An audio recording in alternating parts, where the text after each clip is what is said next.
excited. Thank you for being here. I'm now going to quickly turn it over to Joe, and she is going to help facilitate us today. Thank you. Less than 3 minutes. Good job. Yeah. Thank you. Let's get a strict order. Well, Howard, it's going to be wonderful to have someone who's time sensitive in our session today, because we have a packed agenda and it will be important for us to stay on time. So please feel free to help us out as we move along. So wondered if we could just kind of get ourselves oriented here, a little context for today's conversation. You've got your packet with your agenda here on top, and as Zach said, and as you can see on the agenda, the focus today is hearing the vendor perspective. And just to remind you, each of the months that we gather, we're taking a different perspective, getting a different view of technology. Today's vendor perspective. Next month we'll be hearing and seeing what it feels like from the experience of users. And then the following month from the perspective of county board providers. And so that will position us then as we round the corner for November, December, as council for you to make good on the deliverables, right? So as last time, we have posted your deliverables here on the front wall. You have a copy of those in your packet from last time as well. Hard to read some of the fine print from back here. So maybe what I could do is just say aloud two of the deliverables that, at least from my perspective, might be front of mind in today's session. Deliverable number 3 asks you as the council to identify best practices, effective partnerships and opportunities for shared services among existing providers, county boards, and people with disabilities to increase supportive technology, right? So kind of looking at collaboration and cooperation in order to expand supportive technology. The second I would just say out loud is that one of the deliverables asked of you is to set system level benchmarks, right? System level benchmarks for monitoring the use of supportive technology and persistent outcomes that demonstrate increased quality of life. So as we hear from these vendors today, get a vendor perspective on this issue, we'll start to think again about what benchmarks might we start considering as recommendations that we would put forward as council as we start to wrap this work up in December. One item in your packet that I'll just also refer to just as a little bit of context and background is a summary of the notes from the last session. It should be about the second item in your packet for the top. So summary and member notes July 23rd. And would just remind you that last time, as we started to wrap our arms around this technology issue, we heard presentations and we talked to each other, and we then reflected on what does that tell us when we look at the pay cards here. What does that tell us about where we are now, about gaps and barriers, about opportunities, and about what's possible? We're going to use that same framework today, and as we wrap up the conversation at the end of the day, I'll ask you, based on what you heard, what else do you want to add to your analysis of where we are now, gaps, opportunities, and what's possible? So as we use this framework every session, we'll just add layers of, we hope, depth and complexity to the analysis, and we'll be able to look at all of our analysis at each session and to generate benchmarks at the conclusion of our work. All right, so just a quick review of the agenda. I'm going to turn it over to Kyle next. There are some handouts in your packet that we think will help set the context for listening to the vendor presentations. Then we'll have one vendor presentation that will be done remotely and 4 in person. And we actually had a cancellation for the 12:10 presentation. Jared had a medical issue come up last night, and regretfully he was not able to be here. So, actually, I'm sorry, before the vendor presentations, I'll look you out, Mark. We're going to hear from you right before the vendor presentation.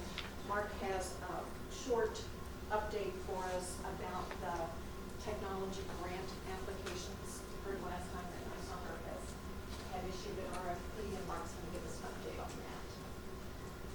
So we'll do that, then the vendor presentations, take a break for lunch, and we'll come back and have a facilitated panel conversation. We hope that you guys can stay for that. I'll say a little bit more later about the process for doing that. We'll then have Occupancy Technology report, and then time for our work on some analysis from today's conversations. Packed agenda, we're confident we can do it. Before I turn it over to you, Kyle, I just wondered if we could ask you to introduce yourselves. I think you know who each other are, but I'm also wanting to welcome the guests today in the room. And for those guests who might not have been with us last time, this will be a chance for you to know who your counsel is. So could we do that here just real quick? Mark, will ask you to get that started. My name is Mark Tasse. I'm the director of the Ohio State Alzheimer's Center. Steve Beha from DODD, Family Outreach and Education Coordinator. Long title, David Lewis, Chief Operating Officer for the Arc of Ohio. James Steele, the company called OBRS in Hamilton County, provider. Jenny Rousepop-Miller with Clark County Board of Developmental Disabilities, representing superintendents. Kathy Phillips from the Ohio Labor Network and a provider of training for residential and other alternative center. Howard Collins, excuse me, a parent of somebody who uses remote monitoring, and I am on the Erie County Board. Carolyn Knight, the exec group, DD Council. Good morning, I'm Susan Pugh. I'm with Opportunities for Ohioans with Disabilities. I'm here for Director Kevin Miller. I'm Sean Henry from Ocala, the United States Office of the United States. Robert Schumann, Hamilton County Developmental Disability Services. Well, thanks, everybody. And thanks, guests, for joining us. We do have a sign-in sheet for our guests someplace. Is that floating around someplace? If you could start that, that'll help us know who's in the room. Are there any comments or questions or thoughts from council before we dive into some of the content? Ready to go? Great. Kyle? Thank you, Joe. So a couple handouts I just wanted to point out to you. We have our definitions there where it talks about supportive technology, which encompasses both assistive technology and remote support. So that was in your packet last month as well. And then there's a couple handouts that have different slides on them. The one that looks like this, data analysis, I can't talk today. Data analytics and research. It's a good thing I'm not presenting. So Jenny, this is actually the slides I was just telling you about. So what this shows though is on-site on-call, because that's something we're focusing very strongly on. And as you look through there, you can see the prevalence by county. You can see how some of the counties stack up as the amount of users by percentage of people served, and just the total number of waiver reimbursement that's spent. So there's a lot of numbers and things in there. It's some data that we pulled to look at on-site on-call so we could track it and attack it effectively.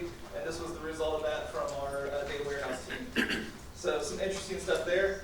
And then the map of Ohio is a wonderful thing that Jocelyn put together for us, and this shows all of our vendors that are up here today and where they have a focus in the state of Ohio, how many people they are serving, and what that breakdown looks like. So those are some handouts that could help as you go through this process.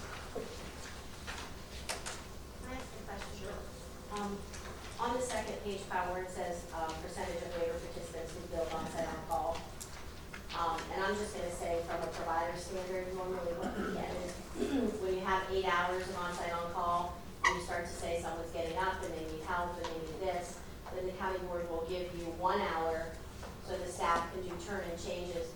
This data doesn't reflect that because you can't do the HPC on-site on-call, so it's not really a true use of the misuse sometimes. Yeah, I would agree with that. This is just showing billed hours. Okay.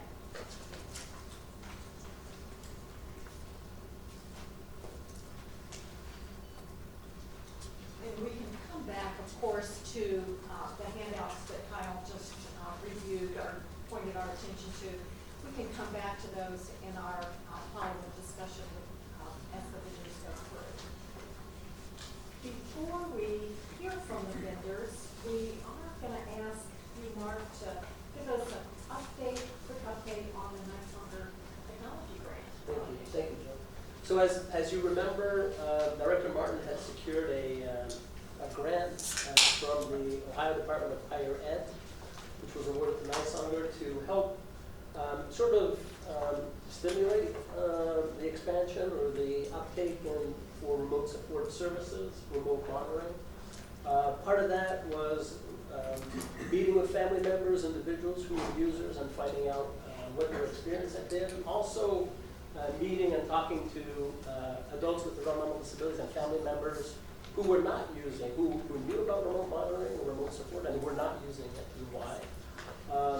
And part of our charge, along with the help of Kyle, is to really try and promote and increase the uptake of remote support. And when we started, there was about 170 people throughout the state of Ohio. So there's approximately 38,000 individuals receiving HCPS or DD waiver services. In theory, they're all eligible. All waivers support the use of remote support, but we only had 170.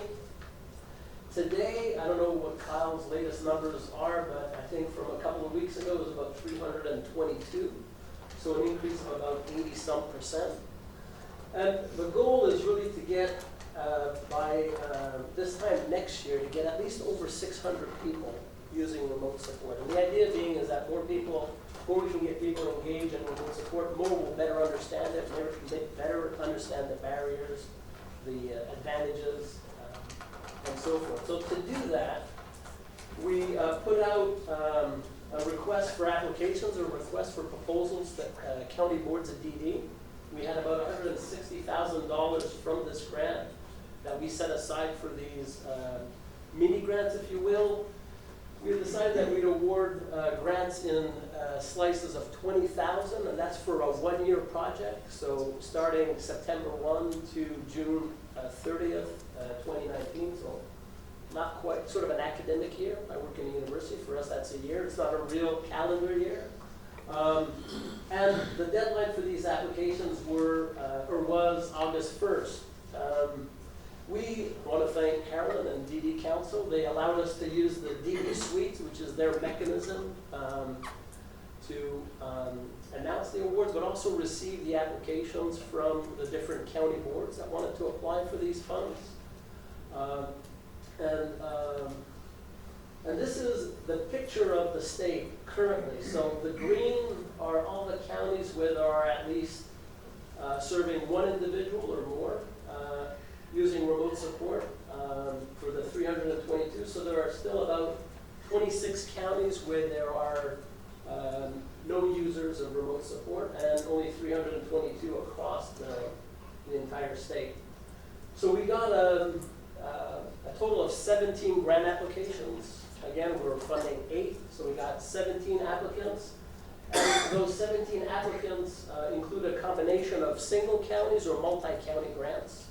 In all, we had 48 county boards of DD apply for these funds. And we secured the help of 6 reviewers. So the grants were reviewed by these 6 reviewers, were people from the field, and did not include either Kyle Corbin, Jordan Wagner, who's in the back, who works on the project, or myself. We just provided support. And we recruited these experts to review these grants. with full disclosure, it did include our Ken Crispon from DD Council. Yes, and I'm not gonna mention any other names. Right. Because I have a feeling that we might be asked to fund ones that you, so I just had that feeling. Full disclosure. All right, well, I just heard a commitment from the DD. Thank you. So this very colorful map just shows you in green the counties that are serving individuals with on remote support. But there are also some green counties that are colored, and the color coding are the groupings of counties by applicants. So there's 17 different groupings. Some applications, some grant applications were single county, but we had some grant applicants that had 6, 7, 8 counties forming a partnership to apply for these grants, which was exciting for us and something that we encourage. Yeah, that's really great, Jim. Yeah. I think some of them were called, Yeah. they already had a relationship Yeah. together, so now trying to pull, Yeah. yeah. It's I say really they got more respect points. that, yeah.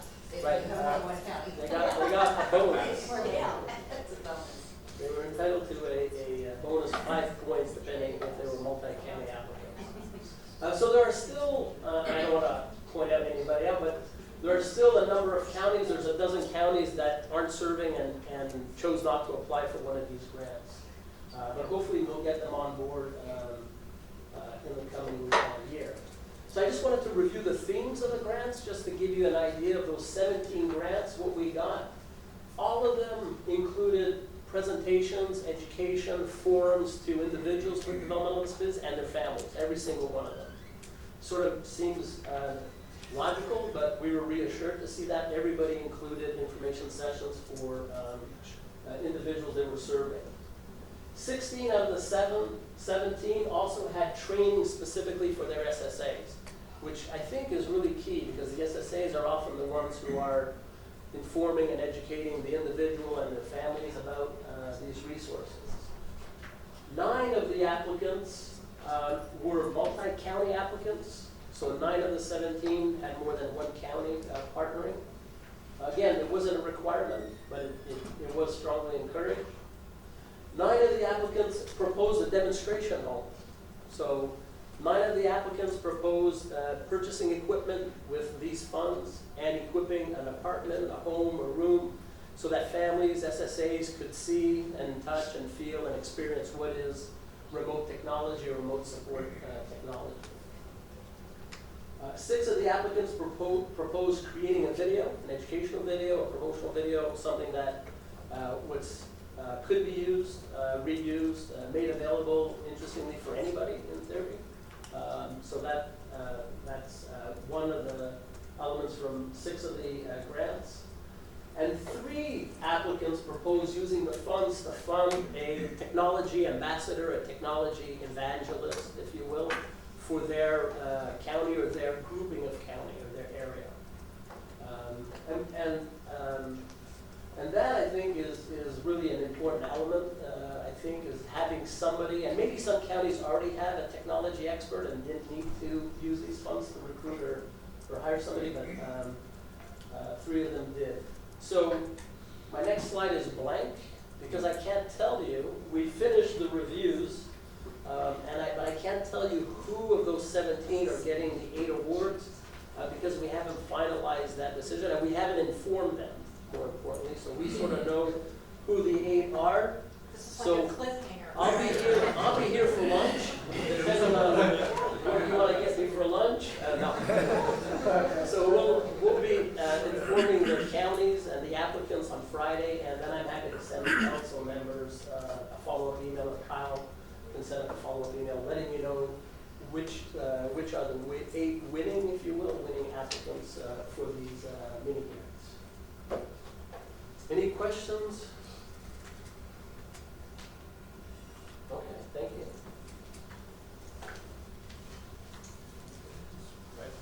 Thanks, Mark. Wonderful. So we have, by some miracle, managed to get ourselves on time, right? Our agenda is now lining up with our time frames. And we will begin the vendor presentation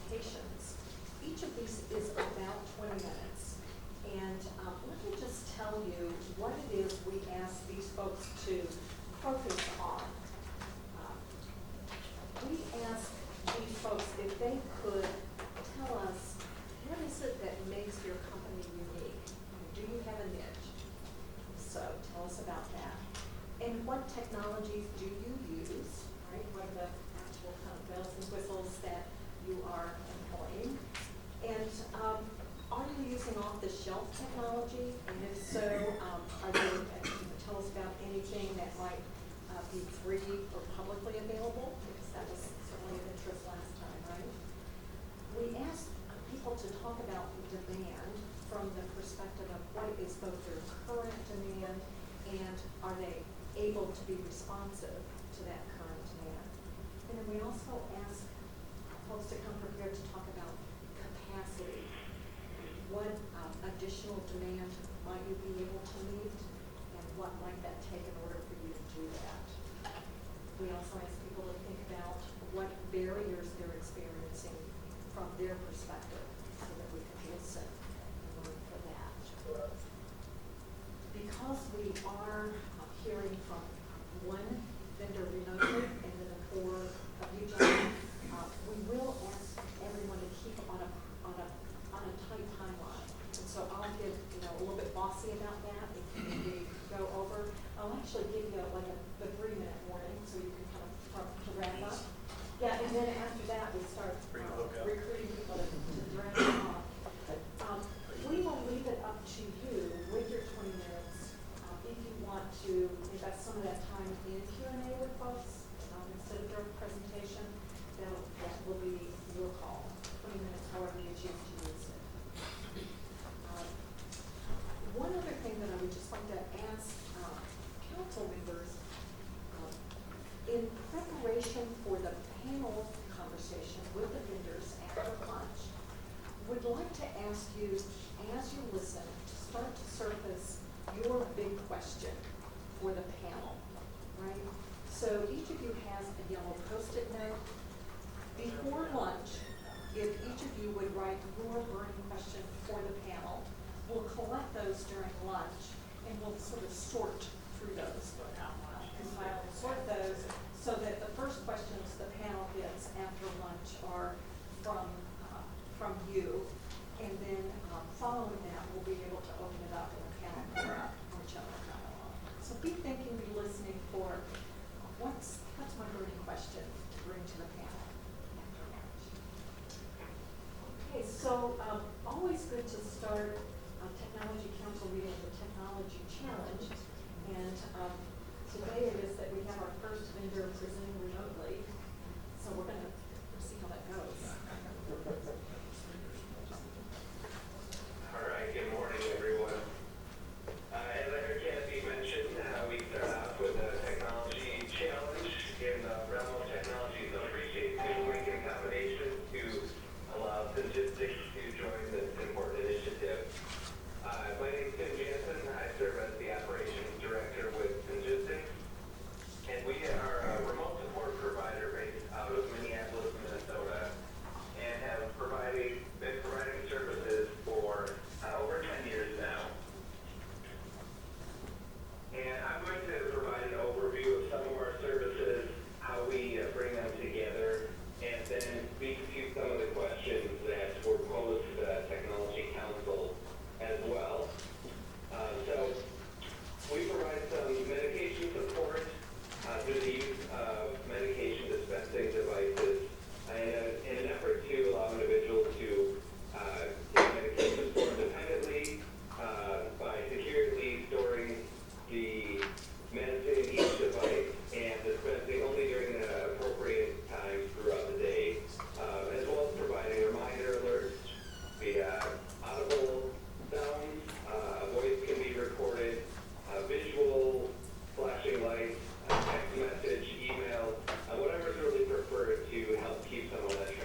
like to move very quickly, and so we do need to start from the beginning.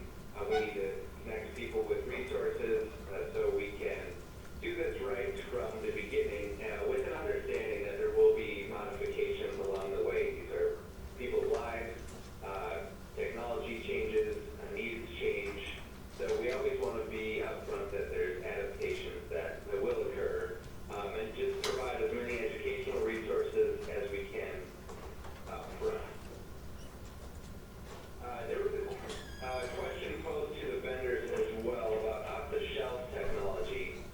And this is something, or free apps. I don't want to speak to this as a subject matter expert from the voice of syngistics.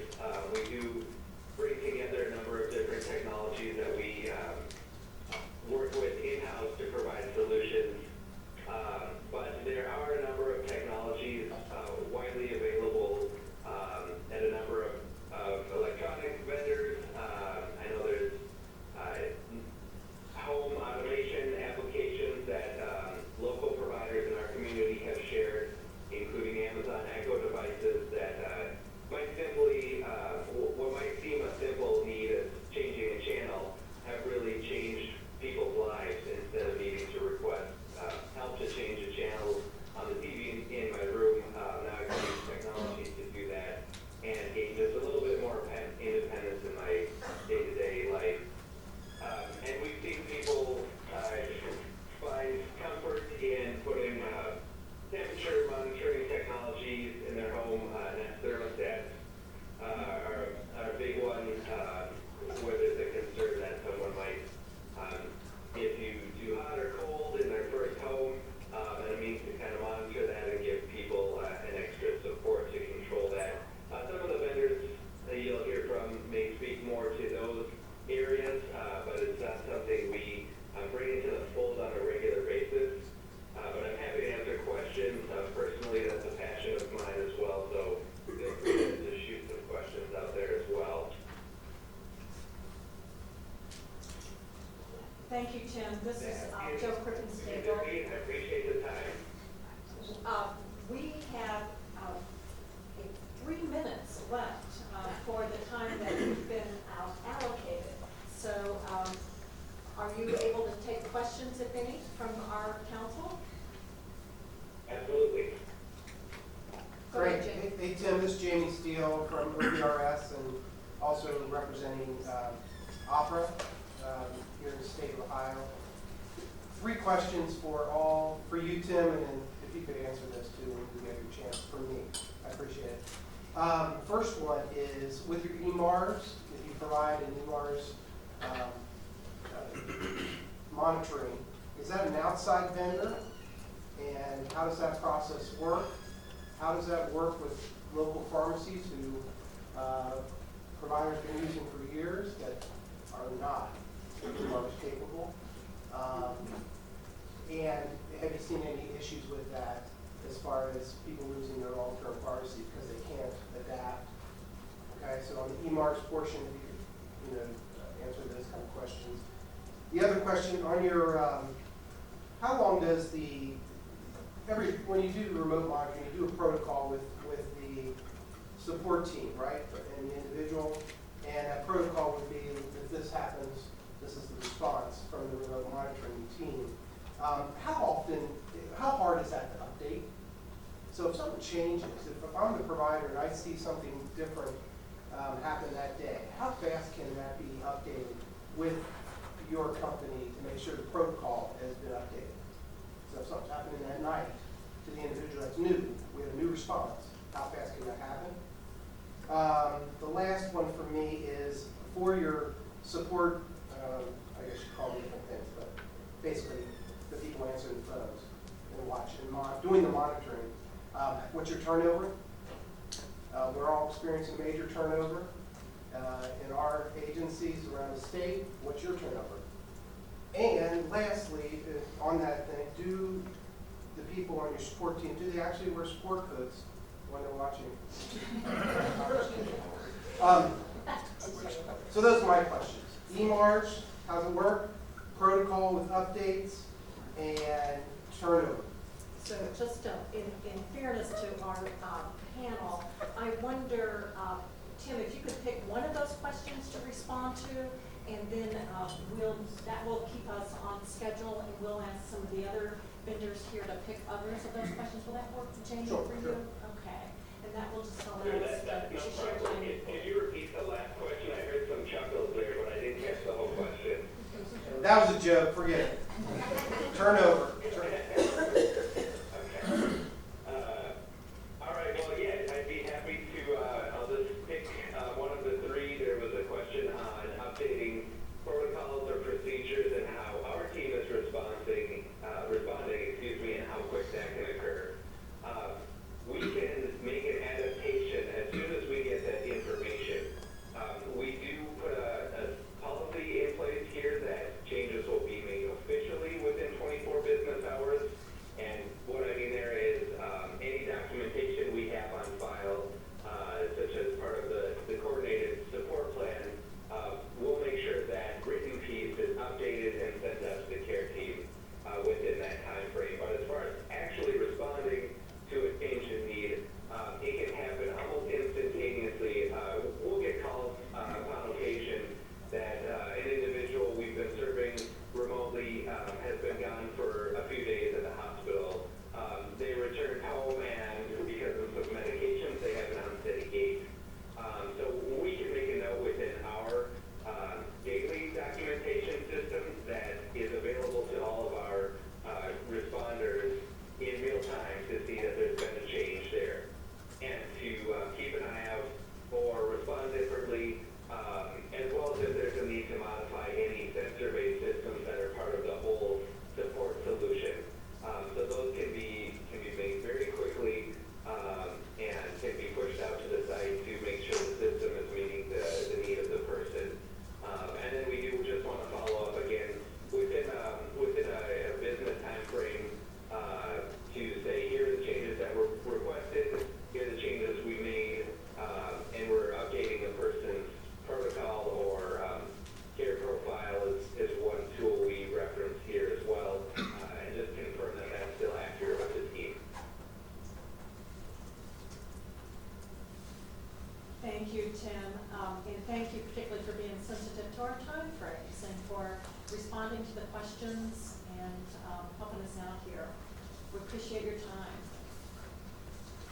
Absolutely, happy to be a part of it, and I'll listen in here. If there are questions that come up during the panel time, I'll be happy to join again. Thanks, everyone. Sounds great. All right. Well, moving along here, we have Rest Assured up next. Ken Smith is here from Rest Assured. And he says rest assured that he will not take his 20 minutes. And No. we will be on. No, I timed myself in my bedroom last night because that's when I actually finally had time to do this. And so I kept on running on and trying to stretch it out like I'm doing right now. And it didn't work so good. So yeah, my name's Ken Smith. I'm Director of Development for Rest Assured. And just some really, really quick history on Rest Assured. It actually started in 2006 in Lafayette, Indiana, as a joint venture with the Wabash Center, which is a nonprofit provider in Lafayette, and they were the operating principal, and then it was a joint venture with them and ResCare, which was a silent partner and had about 1/3 ownership. And then right around, I believe it was 2011, Wabash Center decided to step out of that space. And so the company was acquired by ResCare Holding. In the beginning, there was nobody that did this. There were no waivers. There were no, funding agents out there for the population that we work with. And so we worked closely with Indiana to develop their first rule. And actually, it started out as a state budgetary line item funding, and then eventually became a waiver reimbursed service. And then since then, we've been really active in a lot of other states. I believe the last time I heard, there were 17 or 18 states that adopted some type of language. And it's interesting because Indiana kind of started it all. And my understanding is that Ohio adopted a lot of Indiana's language and their model, but now we're blazing past them at breakneck speed, that to the point where I was speaking to their task force that has a bunch of people, including the lieutenant governor, on it here a few months ago, and we were making some recommendations to them. And one of the recommendations we made was that Indiana consider becoming a technology first state as well. And it looks like that's one of the recommendations they're going to take with them through the process. So just neat stuff that's happening all over the place. What makes us unique? I'm kind of unique. So maybe that's it. I get this question, what makes us better? I don't know. Because I don't know what exactly they're doing well enough to say what it is that's unique about us, but all I can do is kind of answer who we are and what we do and how we do things. And you know, one of the things that is unique to us is we've been doing this for a long time. It's longer than Ohio's been doing it, and since Ohio started doing it, we've been very active in this support structure. And we have a national footprint. We've served it in as many as 22 different states, as far away as Alaska.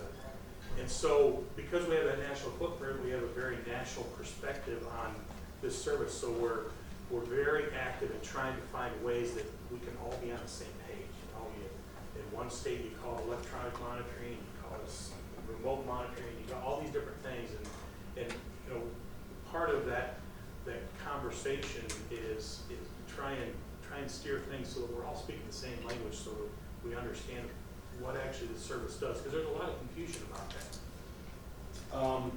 A lot of times we're requested to come in just kind of when a state is looking into this, is to come in as an authority on the service, so that we can help guide them in the structure of the services.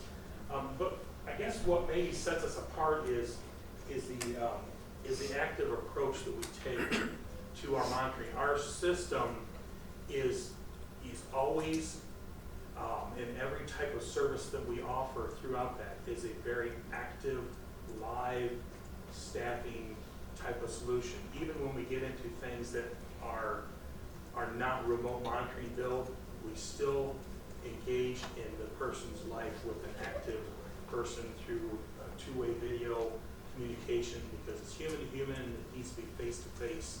And it's just something that we adhere to strongly. So some of those services we have is active support, which that's going to be your remote monitoring or remote support. That's what it is. It's that live, active, continuous, ongoing type of monitoring service. Next is going to be check-in service, or it's kind of like a virtual drop-in. So think about those drop-in services that you hear about. We have to schedule somebody to stop by this house for 15 minutes just to remind them to take their medication, remind them to get ready for work, and make sure that they've got their keys and all these things.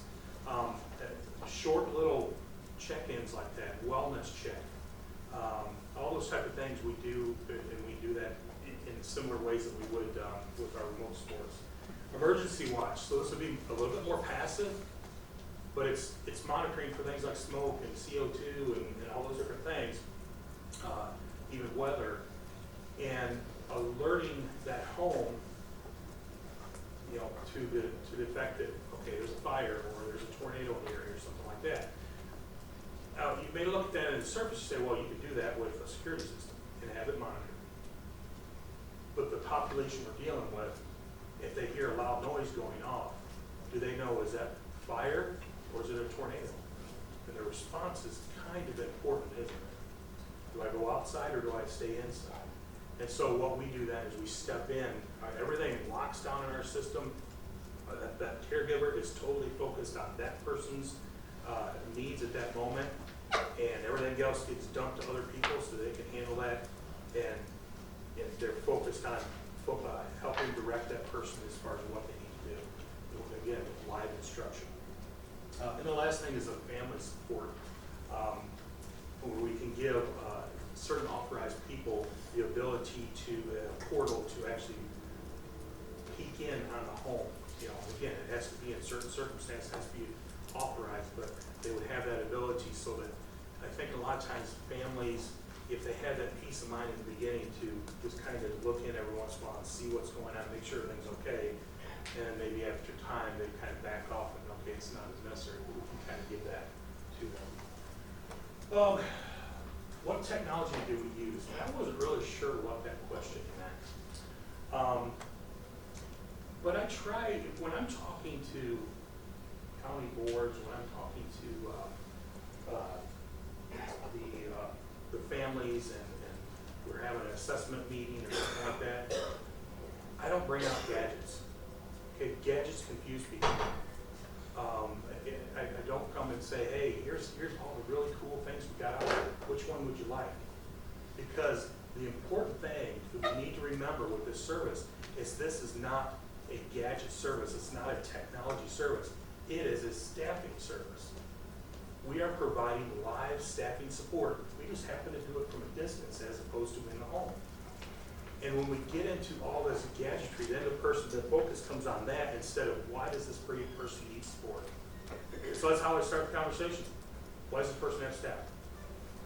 Oh, they have, this is a concern, this is a concern, this is a concern. Okay. Can we provide support for those concerns remotely? Maybe we can, maybe we can't. Okay, but we need to focus on what the needs are, not what's really cool and out there. Okay, and there's another reason trying not to do that. You know, I'm a Mac fanboy. I got my MacBook, I got my iPhone, I got my AirPods, I got all, you know, everything. And there's a reason for that because everything's connected. I know that when I connect this to this, they work together. Okay. And one of the problems when you get into this technology that's out there and off the shelf is you get into things that don't play nice together.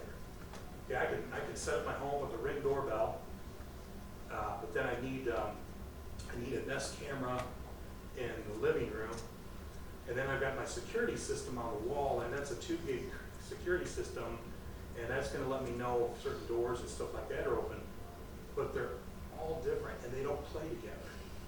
And so I get my app out, and I have somebody at the doorbell, so I look and there's nobody there, and then I get an alert from my security system that tells me a window got open, and so I got to switch out of that app, get into another app to do that.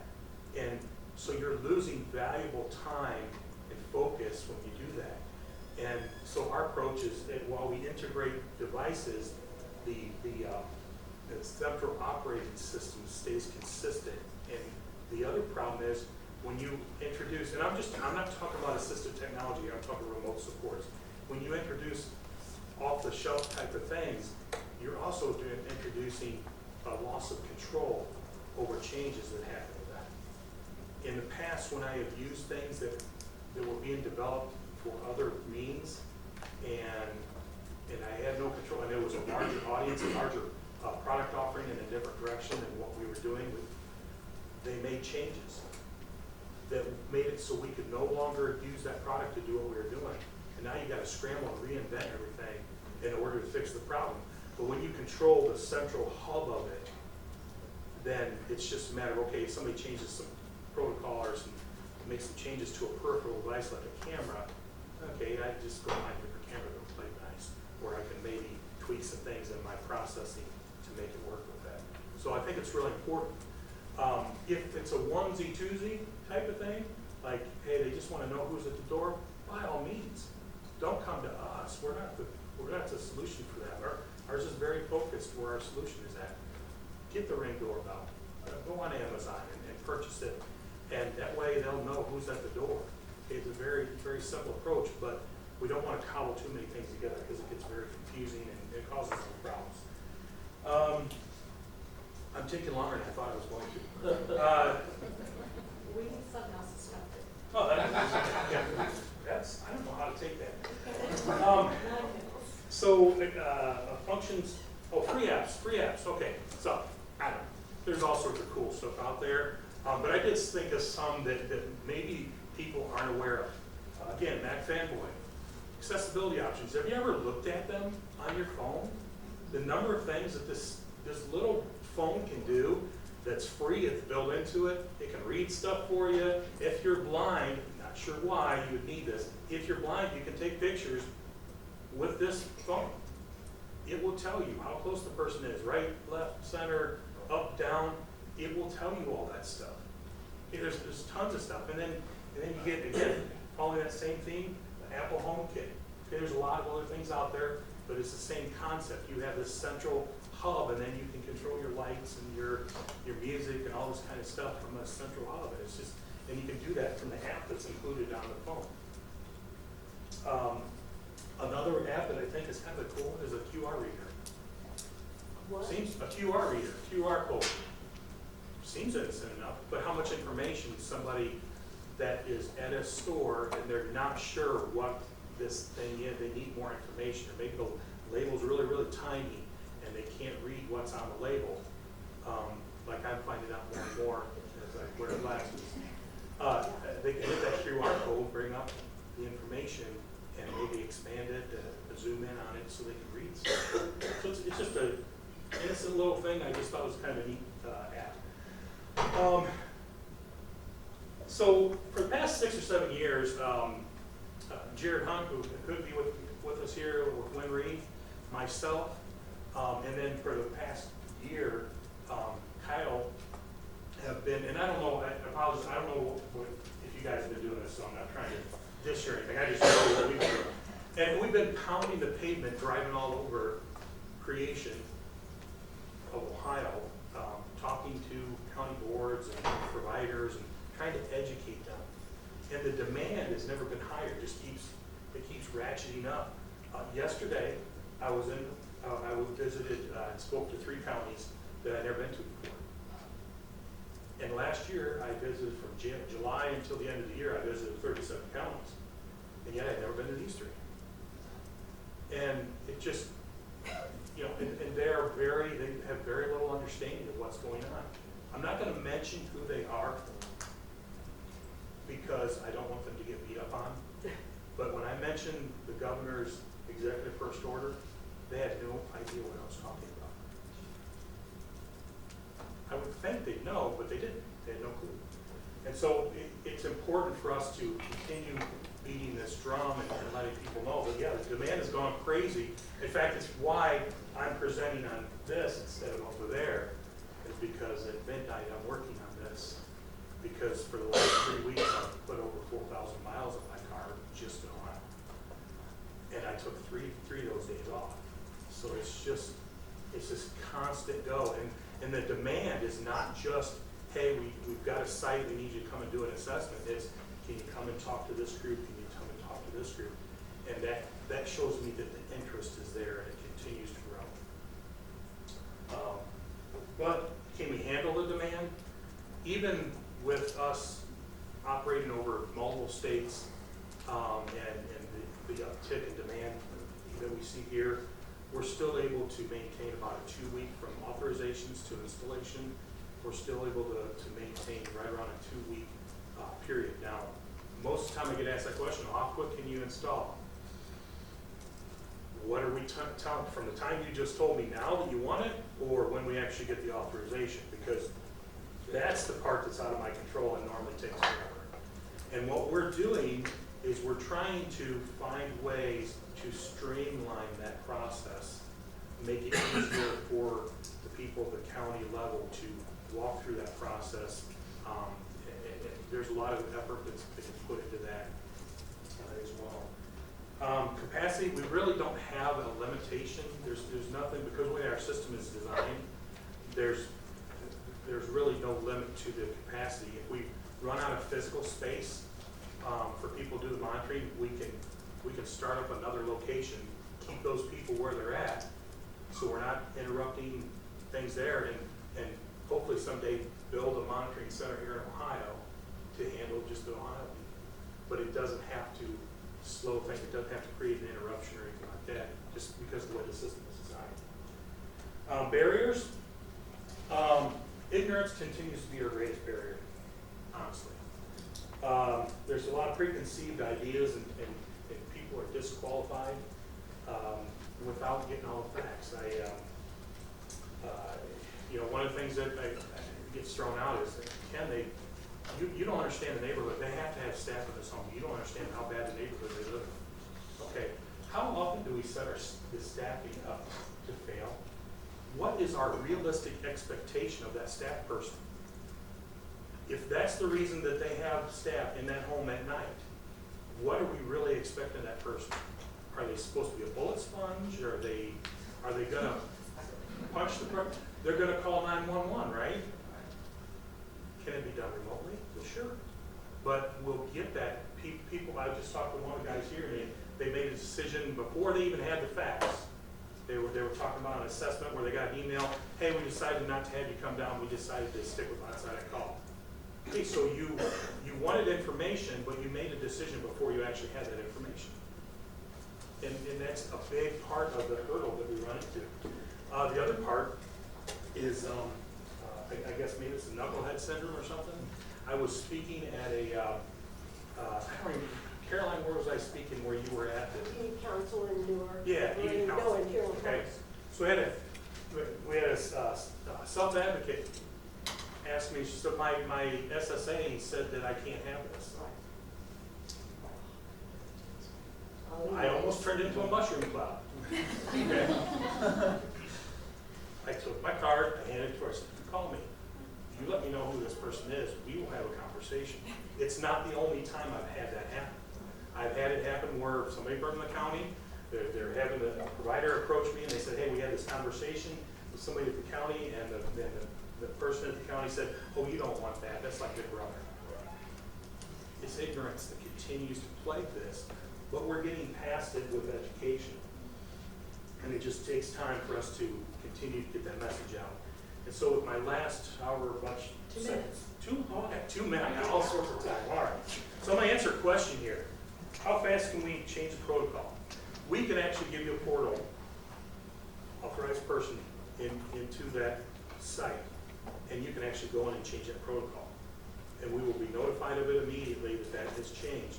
I just had a conversation with somebody yesterday where this person is going in for ultrasound. She has to fast.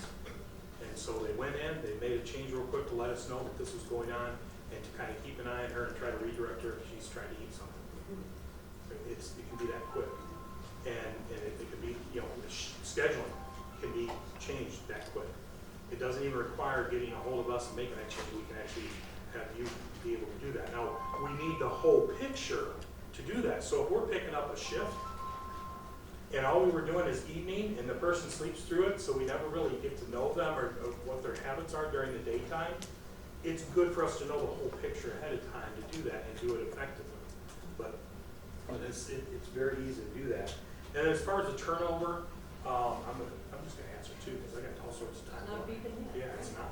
I have a question. Okay, yeah, I'll get to you. So we have, the last check, about a 30% or less turnover rate.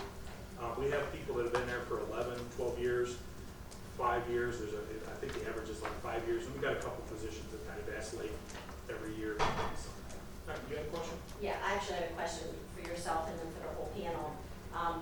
Because I come from some of those counties that have no services, that are blue. That on-site on-call, you know, remote monitoring is only the replacement for on-site on-call. It's only looked at in the evening, sorry.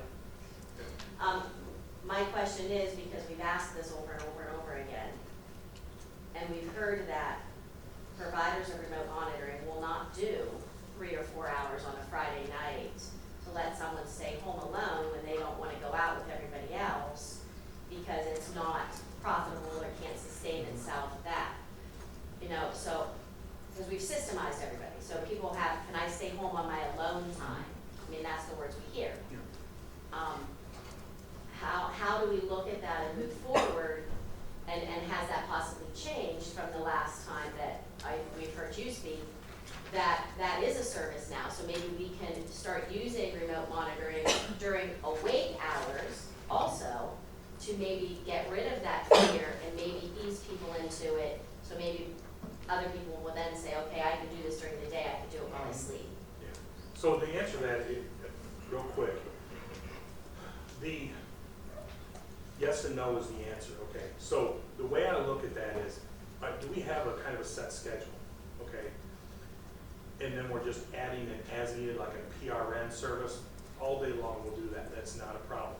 Where it becomes a problem is where you say, okay, we think we might need you one time this month for 3 hours.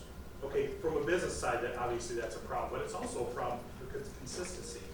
We have no consistent connection with that individual, and so it makes it, just like with staffing in the home, it makes it very hard for us to develop a rapport or do an effective job. If someone wants to come home by themselves for the first 2 hours of the day, Yeah, that's not a problem.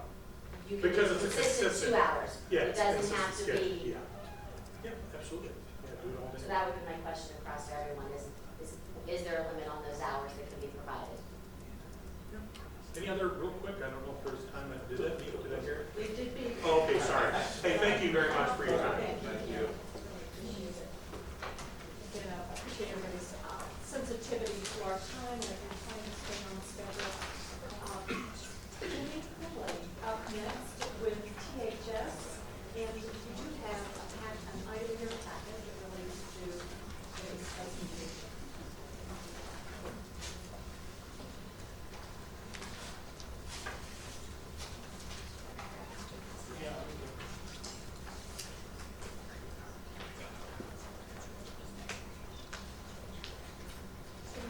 While they're working on that, I'll introduce myself. I'm Jimmy, Executive Director at Total Home Care Solutions, THS for short. You get me instead of Adam today. I didn't think I was going to be able to make it, but I'm here, so sorry for that. To give you a little bit of background about THS, we started as a residential service company doing HPC 11 years ago in the southwest part of Ohio. We take care of about 250 people residentially. When remote monitoring came out, we thought it was a great idea. We've always been very forward technologically, we found.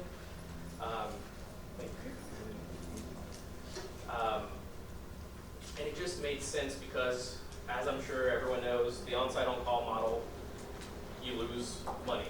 So from a business perspective, a fiscal perspective, we needed to turn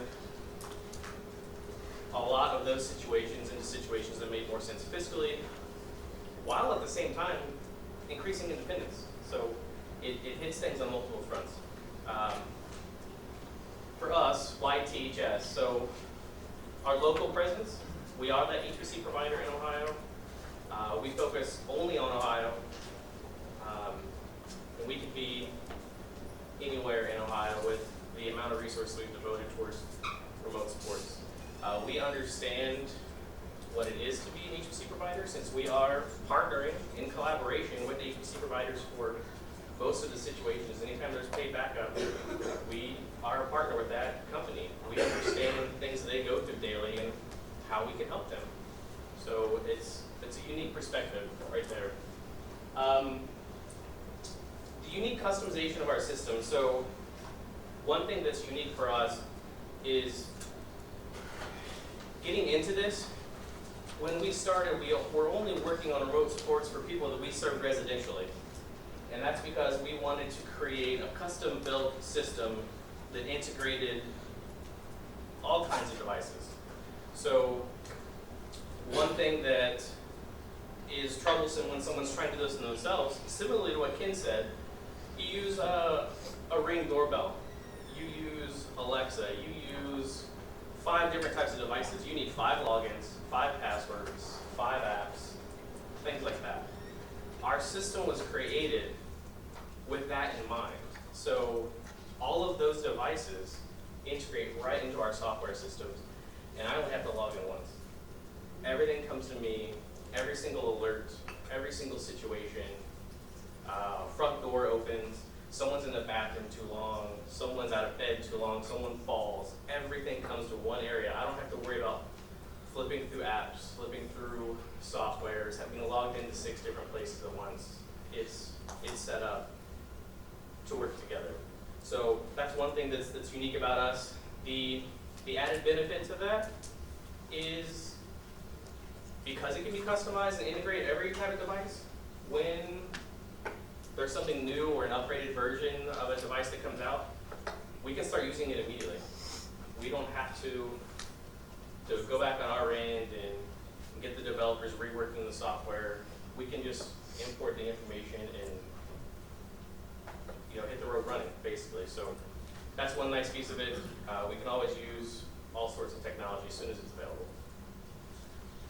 Speed, talked about the flexibility piece a little bit already, but speed for us is we're devoted to quick turnaround times. We know that people are calling more and more saying, when can you start?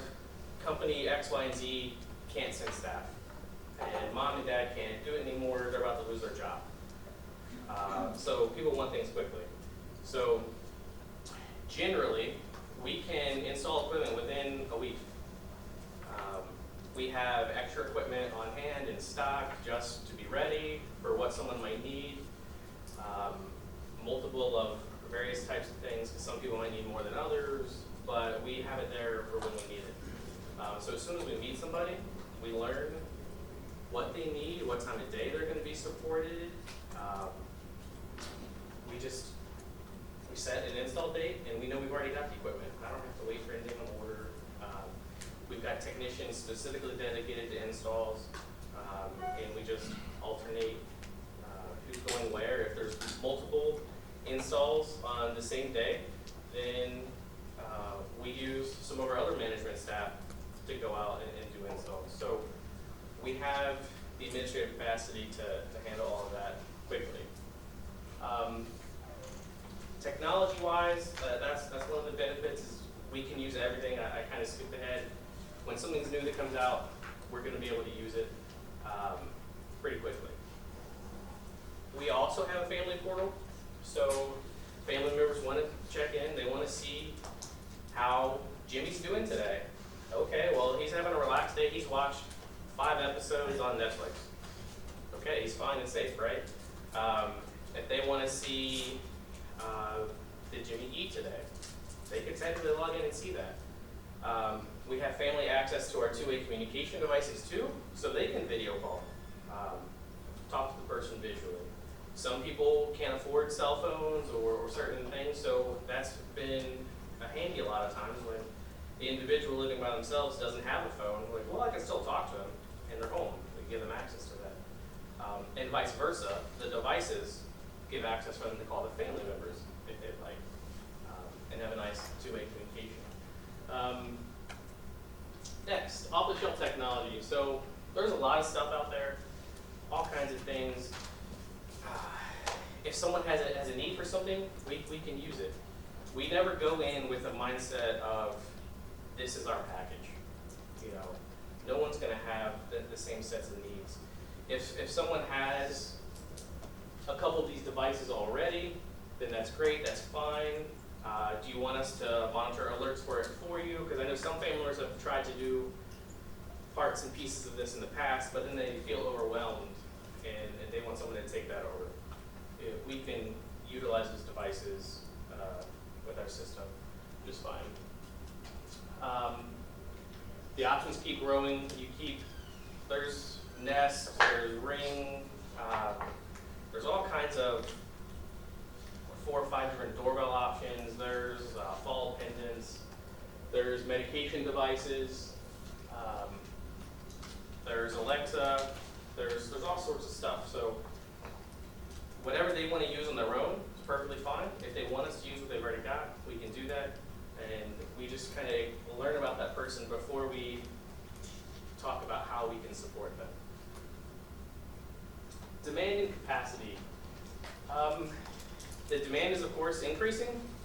So we started the year, we ended December at 45 individuals that we serve with remote supports, and now we're at 115. So about a 150% increase. It's about 8 new intakes a month.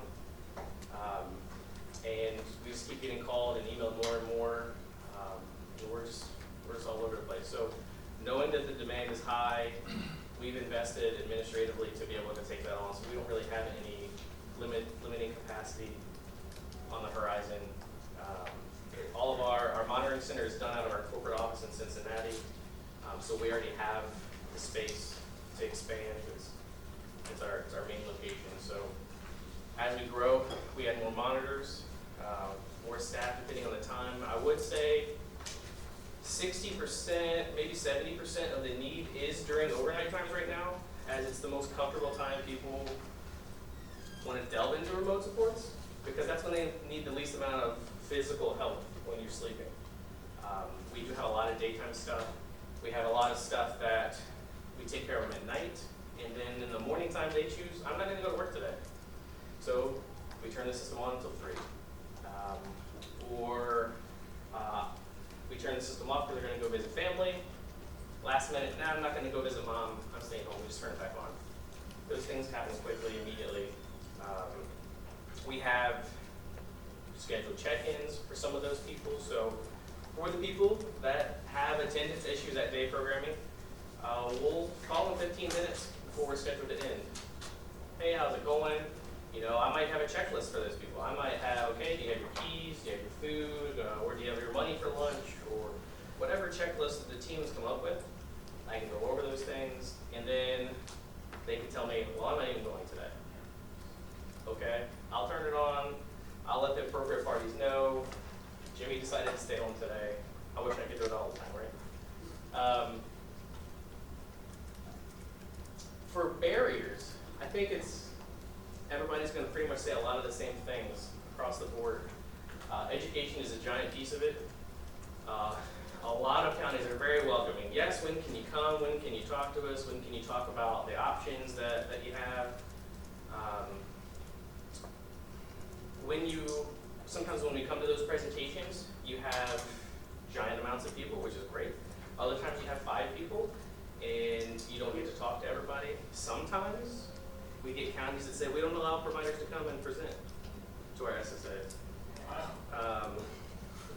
So those are situations where we say, okay, well, here's information.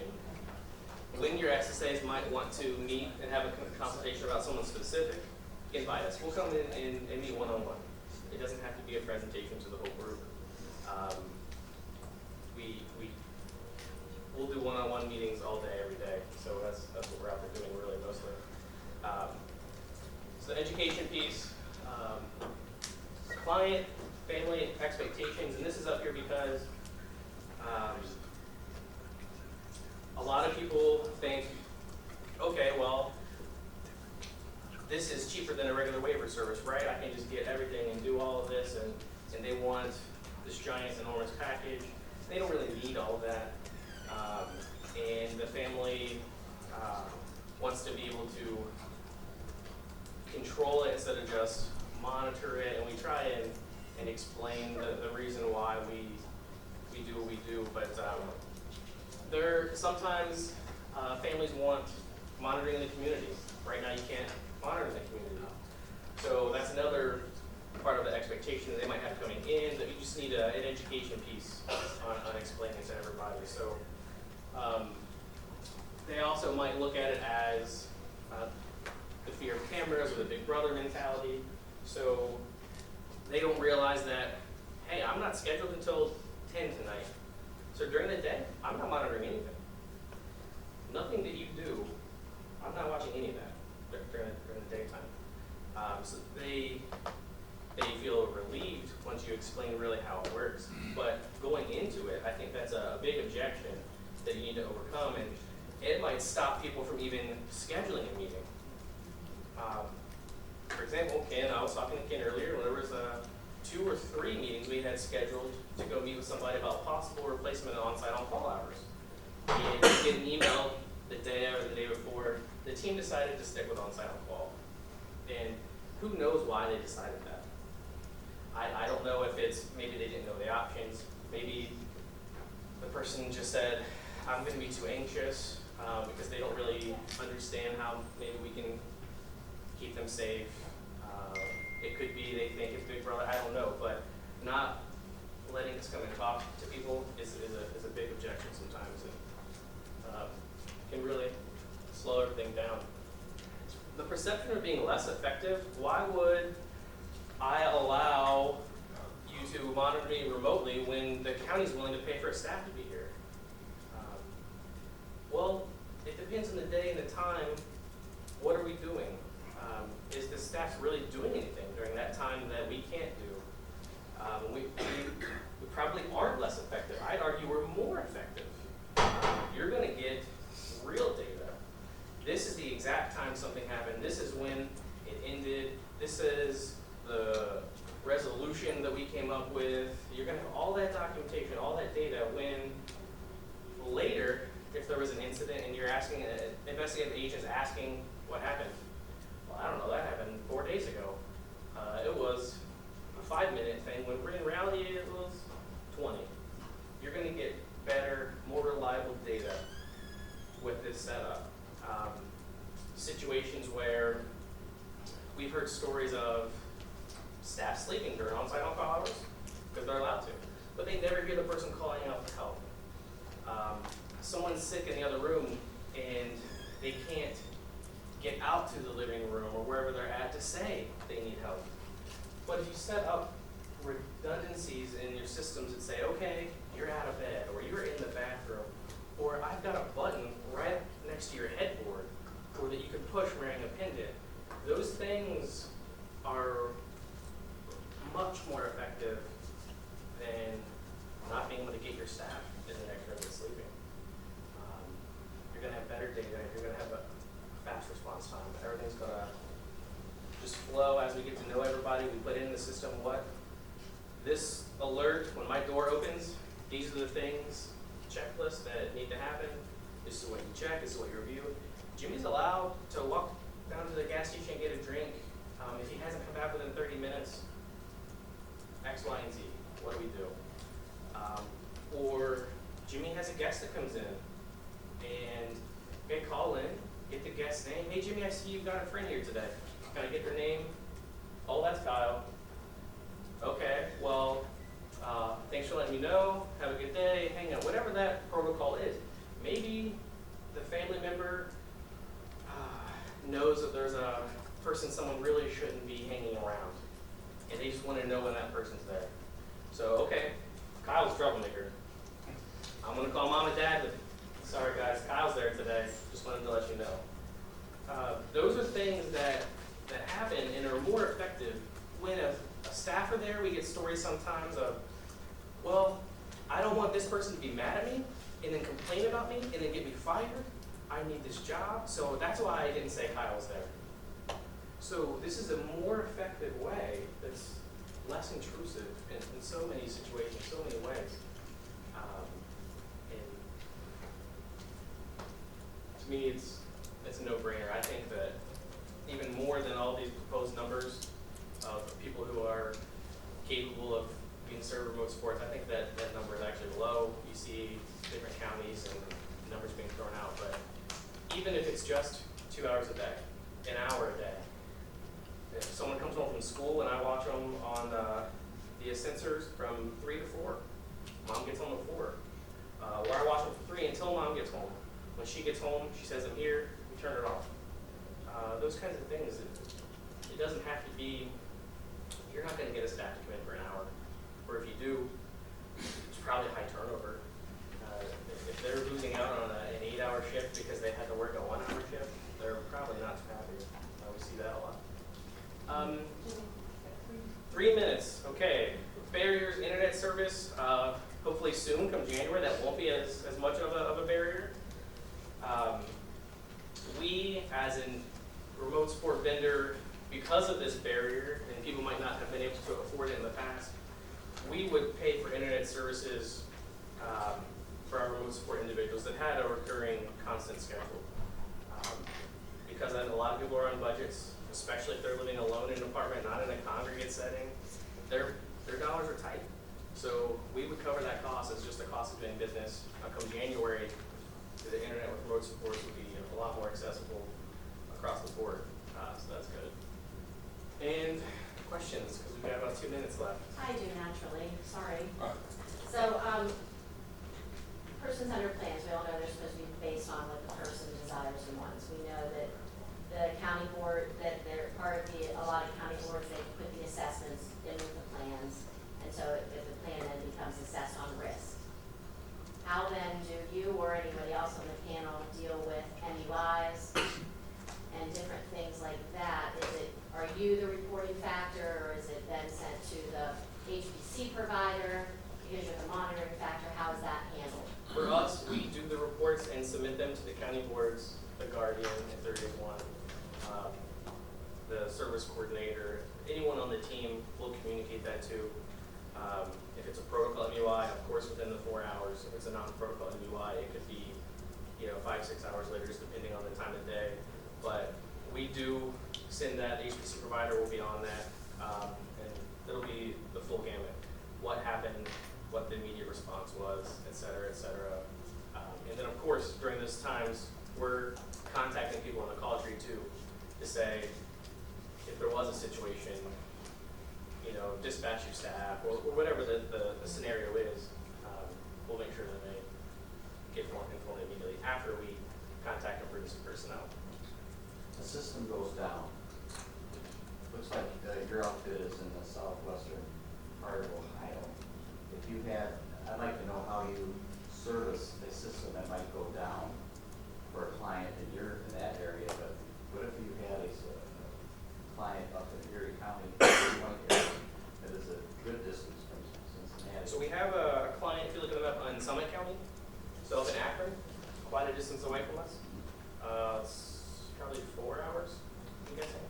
But if it's some type of technology that is data-driven only, someone wants to know sleeping patterns so that we can get that information to the psychologist, then that's something we can fix the next business day. But if it's something that is imperative to making sure that they're safe, then we're going to dispatch our technician immediately. We're going to. I'm sorry. From where, Cincinnati? From Cincinnati. So if it's because the system's not set up as an emergency response system, what we would do is call the HPC provider and say, hey, X, Y, and Z happened. We'll be there at this time, depending what time of day it is. We'll be there 4 hours or 3 hours. You need to send staff until we get there. Something like that. Whoever's on that call tree to contact as their backup is who we would call to let them know that, and we would send out our technician. The system does have natural battery backup in it though as well. Correct. We have battery backup systems, but we also have cellular internet backup as well. So if those don't always work. We found pretty good success with them. For our turnover question, Jamie, we've been in remote sports for almost 4 years, and I'm happy to say we've had 0 turnover in our monitors.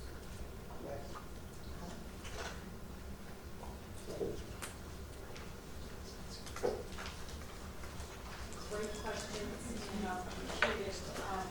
Our visitors that we able to incorporate your additional questions within your time frame. Takes a lot of energy. So we have 2 remaining vendors. Can we hang in? Are we doing okay?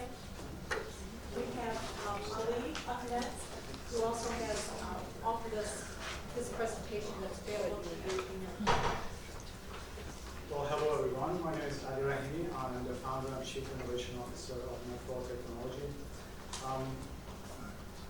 We are actually not a vendor. We think of ourselves as a technology engineering firm. We build custom devices, and our story began when. Is it going? Yeah, I thought so. I got you. So I came to the US 14 years ago to study computer science, and the dream was becoming a game developer until I met Patty while I was studying towards my computer science degree. And I had a social science class to study poverty and disability. And a mutual friend of ours introduced me to her without telling me much about her conditions and that she actually has disability. And that thing started to change things, my plans in life. And I was really inspired with how she was able to handle the difficulties and barriers that she was facing in life. She was facing in life as a professional woman, as someone with disability, and it was very inspiring. And it took me a while to realize what I want to do with that inspiration and find a motivation to actually do something with it. And while I was getting to know her and spending time with her, I was seeing how she's interacting with her assistive technology, and I was observing her experience with the agencies that were providing services to her. And obviously she was a social worker, so she was very observant of everything, and we talked a lot how things can be different for people with disability and even individuals that are facing aging. So these are the things that we identified. I'm sure all of you know this and or experienced it in your own life.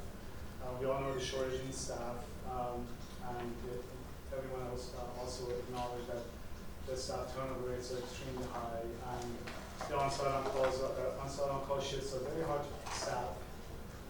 And our clients' needs are constantly changing as they transition into the different stages of their lives and disability. Just to help us understand the lay of the land, just in Ohio alone, we have almost 500,000 individuals that are over 80 years old. And PODD currently serves about 95,000 individuals, and I'm sure there are thousands of individuals that are in waiting lists. And the cost of care, although it has came down drastically from the institutional setting, but it's still a high number, and the workforce demand is also increasing. And the reason I included the aging population is because we're all drawing from the same workforce.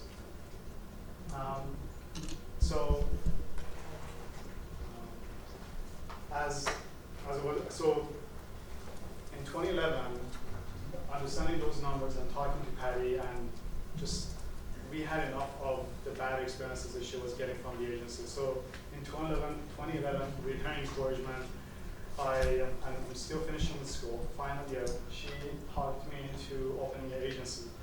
And being an engineer, you're naive enough to think you can solve all the problems. And to this day, she is the biggest motivator and biggest advocate of what we are doing. And for our clients, she's a counselor to our clients, and me personally, that helps a lot. So we started hiring primarily from Ohio State, and that really helped us with the quality staff. Everyone is pre-health major. We have 80% of our staff that are undergrads that are going towards medical field, pre-PA, pre-med students, and about 20% of them are master's students studying PT, speech pathologists, and such. But at some point, the end of 2015, she started asking for a different question. And that was, now I want to have more alone time. I want to be able to do the things I used to do in the past. On my wheelchair, I want to be able to go out shopping, or just go to the library nearby, or a pharmacy. And so being an engineer, that was a great question, because now I can actually do something with what I know. And so we started building things to get her wheelchair connected. And to this day, we actually discontinued this line. We are not making it, we have a miniaturized version of this. We'll show you that. But because she changed when she changed to a new wheelchair, this hop wasn't able to fit in the back wheelchair. And the insurance company didn't ask us what's a good fit. So we didn't have a say in that. But this worked for 5 or 6 months, and it actually helped her to accomplish her desired outcomes. So I guess I'm going to answer the questions that we were supposed to cover throughout the presentation. So I guess one of the things that makes us different is we are an engineering firm, and we are not shying away from building things ourselves. But actually from that experience, from this experience, we learned not to invest too much time custom building something from scratch. So at this time, we are more mature. So sometimes, more often, we look into things that are already available in the market, and we try to utilize those. So that system allowed Patty to go out into the community and do the things she wanted. And we also built a call button so she can call for help. So proactively, if she's still able to operate the system, we can receive calls from her. And I remember this is our first time. We didn't even know about remote management. We just built this as part of the home health care agency. We had a sensor packs. We had 2 sensor packs on each side of the wheelchair to be able to tell us about the train, and if she's going on a high incline or steep incline, just notifying her proactively. And we had beacons in the house to tell us where Patty is. It was actually for her own sake, so we can adjust the temperature as she traverses from one room to the other. Next one. So I'm going to ask you a question. what is assistive technology to you? To me, Yes. I would, anything that is going to increase someone's independence. That's Any all. other trimester? Anyone else? Want to give it a shot? You? Typically off-the-shelf technology, like your Nest cams. What is assistive technology?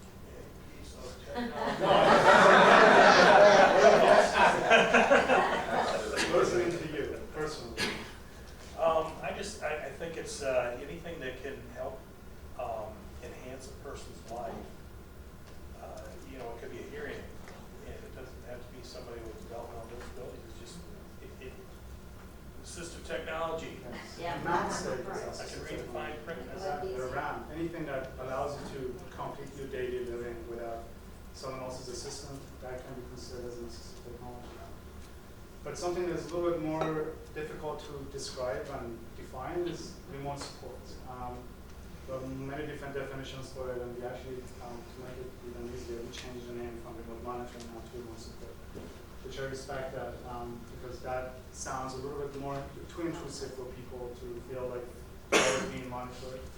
And so the other question I was going to ask you guys was, so can every assistive technology also be a technology for remote support? Or vice versa? Can a remote support technology be an assistive technology? Maybe you have to think about that for a second. So I feel like so this is actually, I didn't prepare this, but this actually happened just a few days ago. We have a new client we are onboarding. It's an individual with CP, and he has very difficulty explaining himself. And currently his mom is the only person who understands him. There's no one else, and she is aging. And in the past 6 months, he went through 2 agencies, and we are the 3rd one. And when we asked the case coordinator, what's the reason, and we're actually being kind of pushed into this, like, hey, you have to take the case. Like, we have 2 weeks to decide. And we're trying to understand, well, what was the problem in the first place, that there is a high turnover rate for those agencies. And the answer was, well, there are smaller agencies. Well, we are also a small agency. We have 60 employees, and the majority of them are students. And we felt like a little uncomfortable to, get in unprepared. And so we started thinking about it internally. We started talking and reading through the ISP, meeting with the family a few times. And what we noticed was, this is actually our approach for our agency. We want to bond with the family, with the neighbors, with the individual, and it was difficult for us to understand him and relate to him. Although, we feel like we are compassionate, but for someone who comes in to work for 2 hours and they can't communicate with him, it's easier for them to say no or don't show up to work. And so I love the fact that we are looking into in technology first for someone like him, although this is not a remote support technology, it is an assistive technology. There are assistive technologies such as eye gaze, for him to be able to just look at the computer and talk to the staff that are working with him. And it's just a hypothesis, but I think that's going to help us to create better relationships with him and the staff that is coming to work with him. And we can take that technology a step further and connect it to us. And we haven't done that yet, but we're thinking about developing it for him to be able to reach out to us and talk to us remotely. So we can talk to him, he can comprehend us speaking, and then he can talk back to us by gazing at the keyboard on the computer. So what are the benefits of remote support? I'm sure everyone here prior to me explained the majority, the main reasons, and these are our takes. This is what we think remote support should be. And again, I'm going to try to lead this by example, because we've been doing this for 2 years. We've been running the agency for 7 years, so we have a unique perspective into how the agencies are run and the difficulties that we're facing on a day-to-day basis. So again, this goes to addressing the issues that I mentioned in the prior slide. But basically, we want to help make sure that whatever technology is being deployed is able to improve the quality of life. And that doesn't necessarily mean them being able to talk to the remote support staff. I'm finding myself in the past 2 weeks DJing for one of our clients. he can't fix the device. He has lots of CD and he keeps dropping and breaking them. So, or he's not able to think what he wants to listen. He might be able to verbalize it if someone asks him. So what I've been doing personally these past 2 weeks is I call in and I say, hey, what do you want to pay him? And this is during off remote monitoring hours, during the shift that the HPCs are providing services. And he tells me what he wants to pay. And if I don't understand him, I'll just ask him to go to his room and bring the CD out. I look at it, and I play that song for him. For 15, 20 minutes, or I just like put it on shuffle and just like keeps going until he either tells me to stop. We've trained the staff to be able to adjust the volume or stop the song, or play their own songs if they want to. So I guess what I'm trying to say is we have to think outside the box. It's just not giving them cue, telling them what to do. For example, another example, same individual. This goes back to maybe one of the other questions, that like how quickly we can change our protocols. The reason we were called into action at the beginning was to be able to detect falls or prevent falls. But 2 months or 3 months into the services, we realized that that is still an issue. It's a concern. But there are still issues with his anger that is being caused by his staff shouting on the phone, speaking in foreign languages for 5 or 6 hours of the 8-hour shift. It's agitating us to watch that. And I mean, although we're not scheduled to cover those hours, but I feel like I guess we're rebels. We don't feel like, I mean, if you see something, you say something and you try to change it. So we're kind of an insider outsider.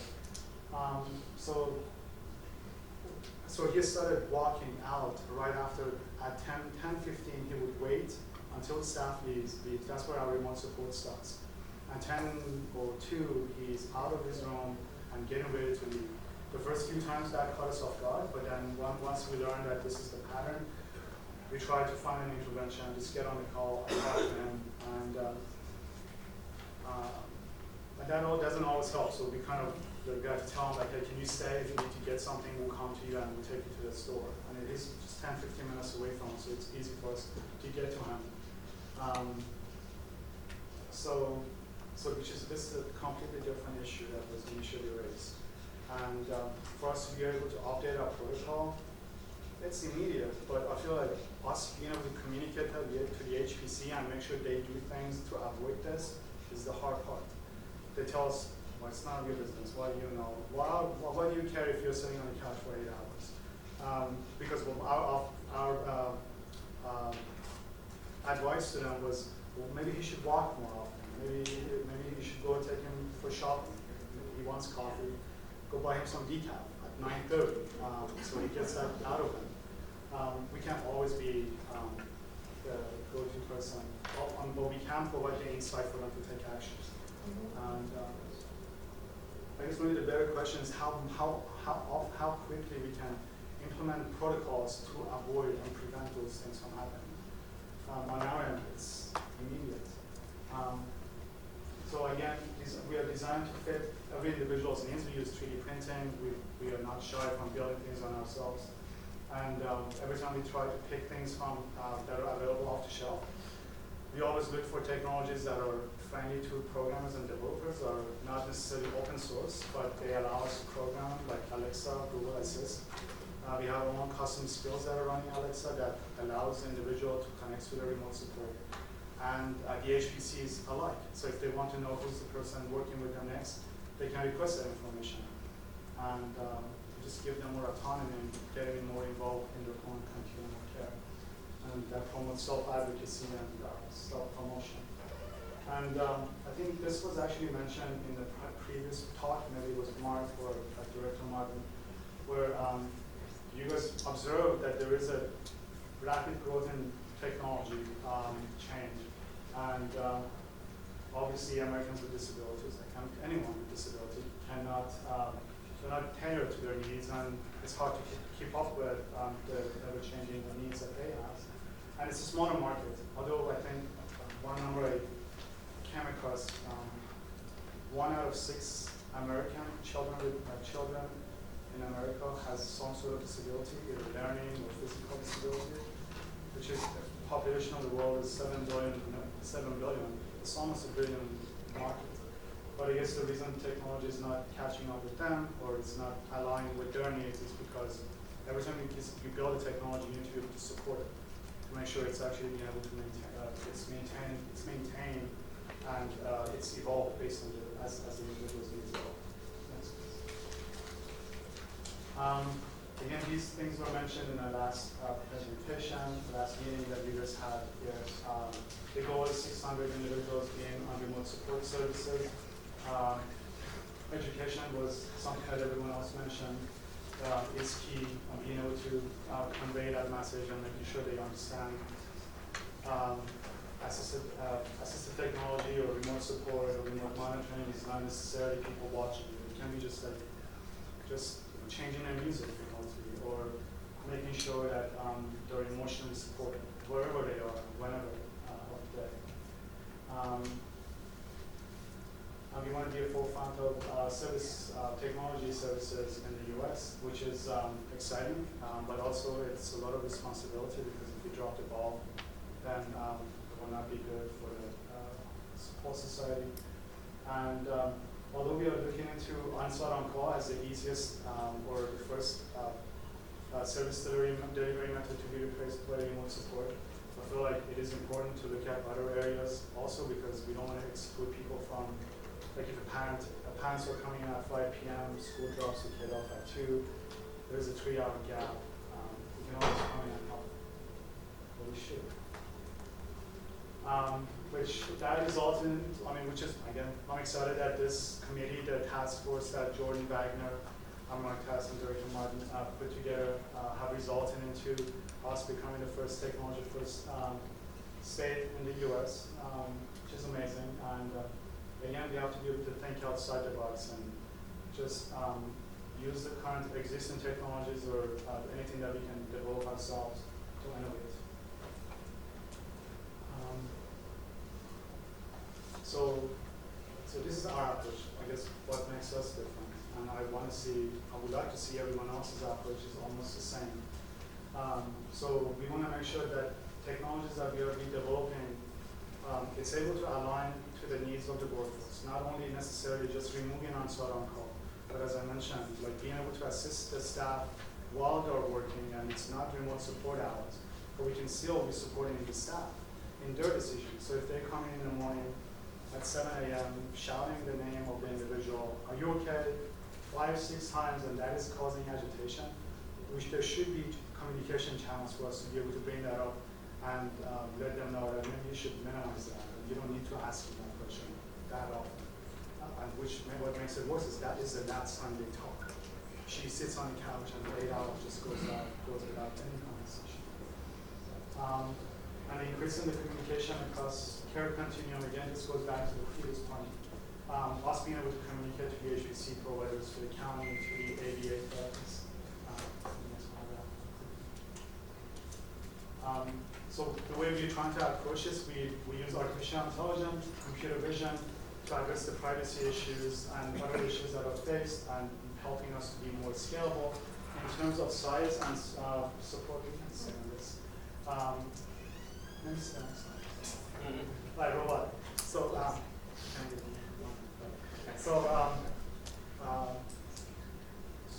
again, we are an engineering firm, and that was our personal experience that we came to realize that there has to be innovation in assistive technology, and connecting that assistive technology we developed without knowing there was a remote support service model for them to be able to communicate.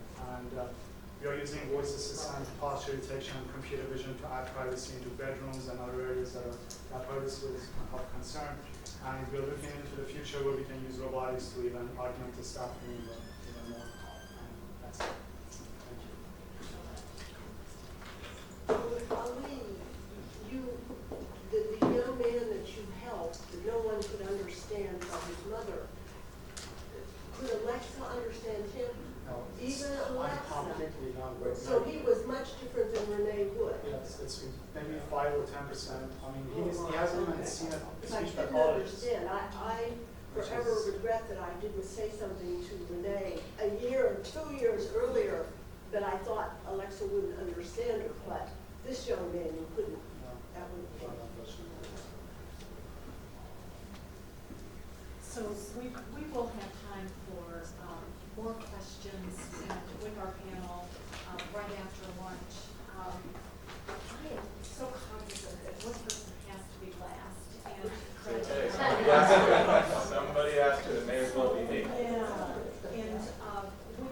sure that we give you as much of our time and energy and focus Sure. as we have these other gentlemen.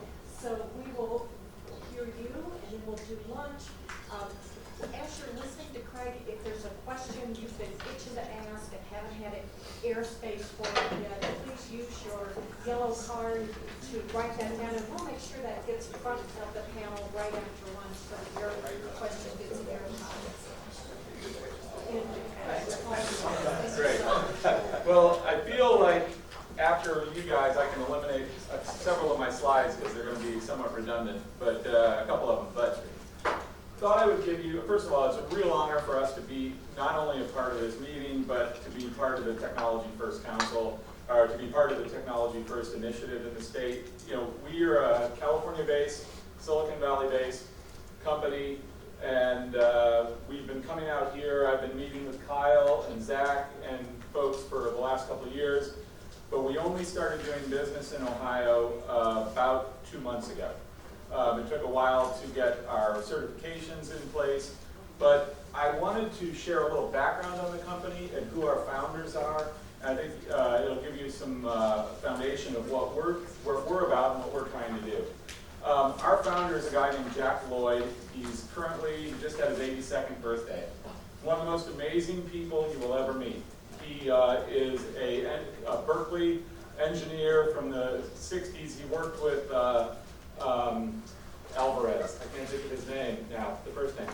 Famous guy who basically proved the Big Bang Theory. He is brilliant, and he is still as vibrant today as he was probably the day I was born. But Jack has a long time, lifetime of achievement in medical devices. He, if you go to the eye doctor and you press the little button to do your peripheral vision test, that was Jack's graduate school project at Berkeley. He turned that into a company called Humphrey Instruments, and did a number of other things, including pioneered the aerosol delivery of drugs, and patented that. He started a company. He pioneered the pulse oximeter. He invented the pulse oximeter, which is the clip that goes on your finger that tells your blood oxygen. You cannot go into a doctor's office now and not be connected to a pulse oximeter. He commercialized that business and took that company public in the end of the 80s. And he was not done, and he started a company called Lear Medical that monitored people with congestive heart failure in their home. So that is the true origin of where we are today, of trying to help people monitor an issue in the home remotely. And at the time that company was sold, they were monitoring over 100,000 people nationwide suffering congestive heart failure. And it's now today is considered the standard of care for people who have been admitted one time to the hospital with congestive heart failure episode. That being said, what makes Safe and Home unique? We are not, unlike a number of the other folks, we have not come out of the home care business. We do not have in-home care providers that work for us. We are strictly and truly a technology-first company. We are more about engineering and developing the product that is going to help monitor, help support the people trying to gain and live independently. We are, the company was started with the idea that we wanted to provide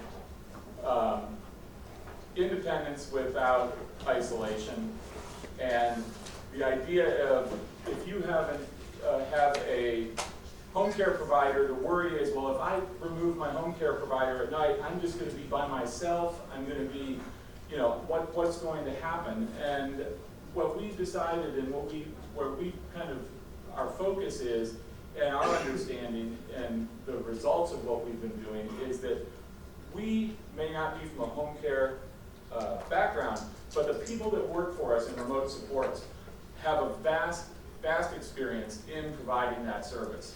And each one of those folks comes out of that area, have been in homes, and knows what to provide and the manner in which to provide it, but now they're just doing it remotely. Our our system is, the core Safe and Home system is a technology of using motion sensors and all sorts of different sensors around the home. That is the core foundation of what we do. And the reason we do that is it provides an enormous amount of information that establishes daily living patterns. We know on average after a couple days, a week, and every day you're adding more data to that equation to know what time people get up, how often they spend in various rooms of the house, how often they're leaving the home, how often do they turn the stove on, what are their, and just like a number of the other folks, what are their bathroom habits as far as how many times do they go into the bathroom, how many times is the toilet flush during the day.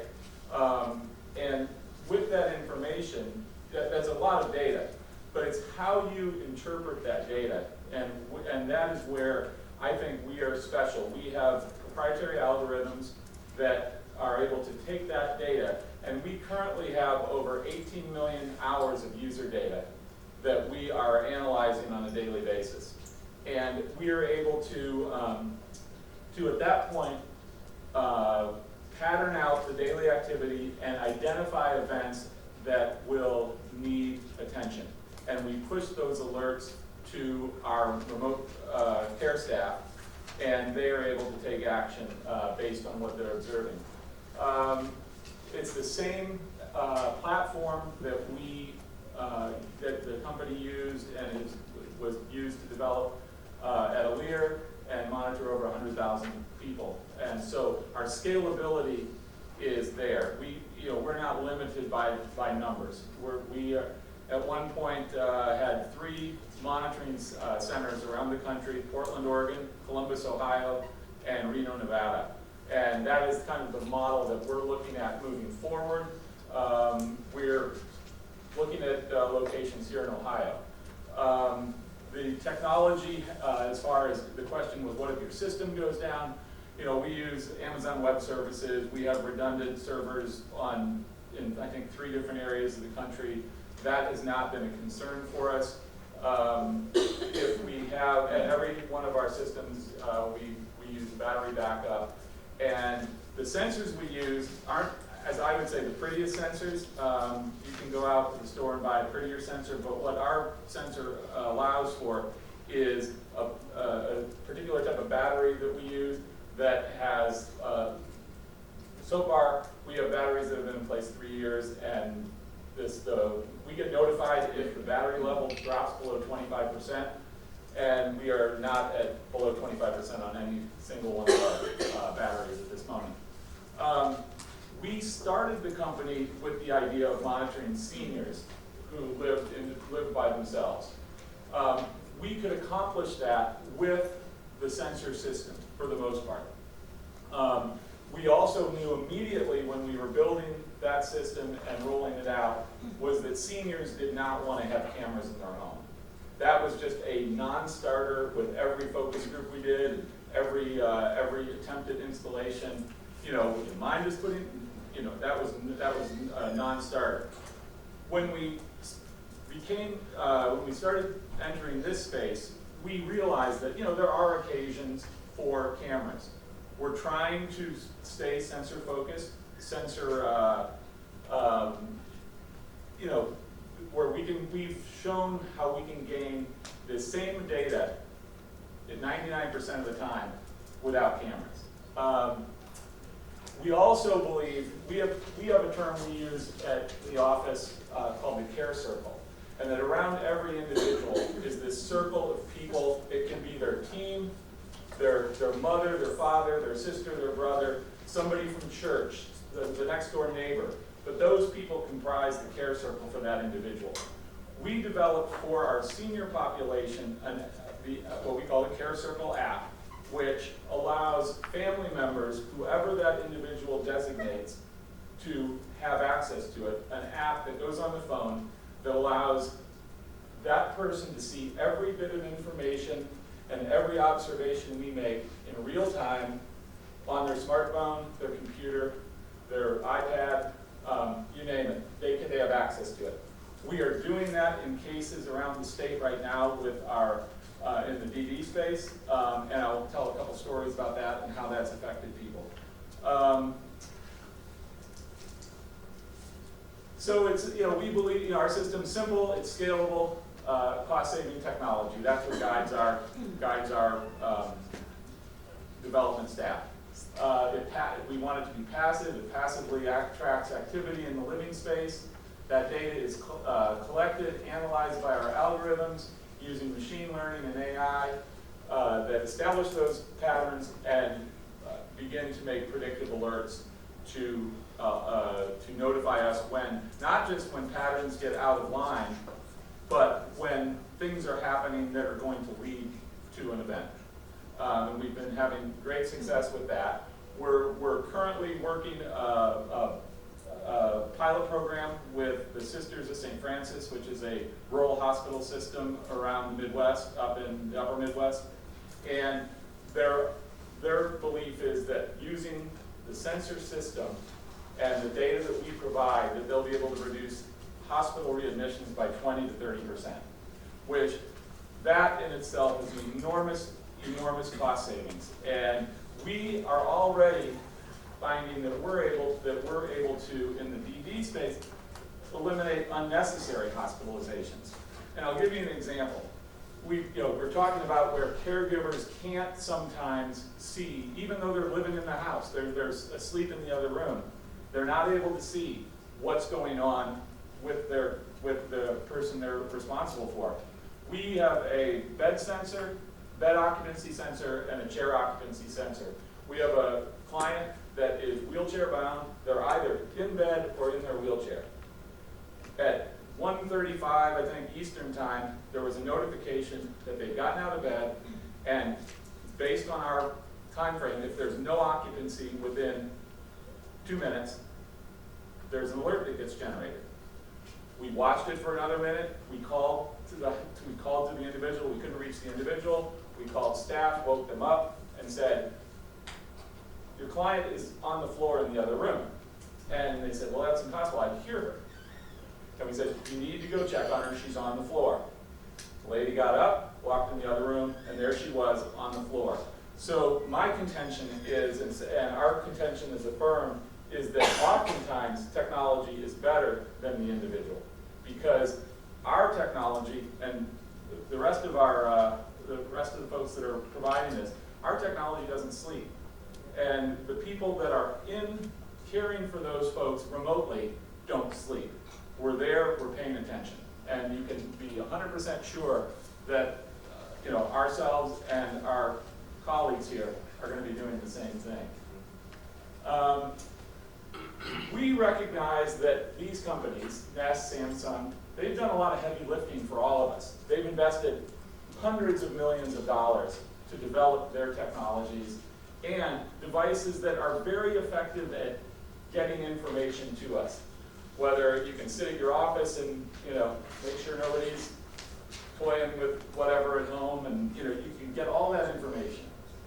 We have worked extensively, our engineers have worked extensively with engineers at Nest, Samsung, Ring, Alexa, and others to access their APIs and allow for all of the information that would go to Alexa app, go to Nest, Samsung, Ring. That instead of going to and needing the Nest app, the Alexa or the Ring app, it all goes to our app. So there's one app required, no need to be constantly logging into different things. And we provide that app to individuals. We have a client in Cuyahoga County who have 2 daughters that have developmental disability, plus they're both deaf.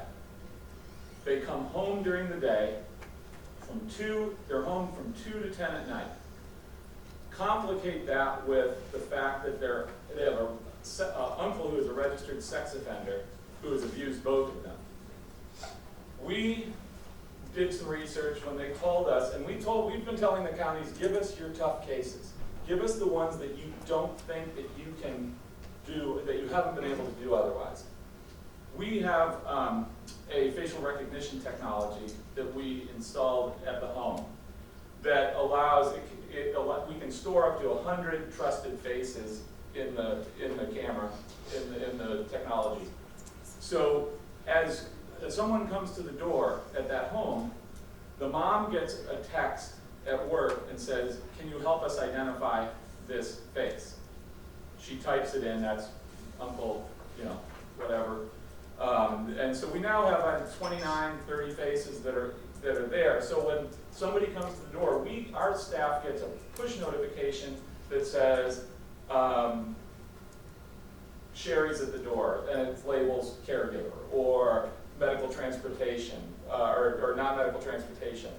But if someone unrecognized comes to the door, that is a red alert on our monitoring screen, and it goes directly to the mom as well.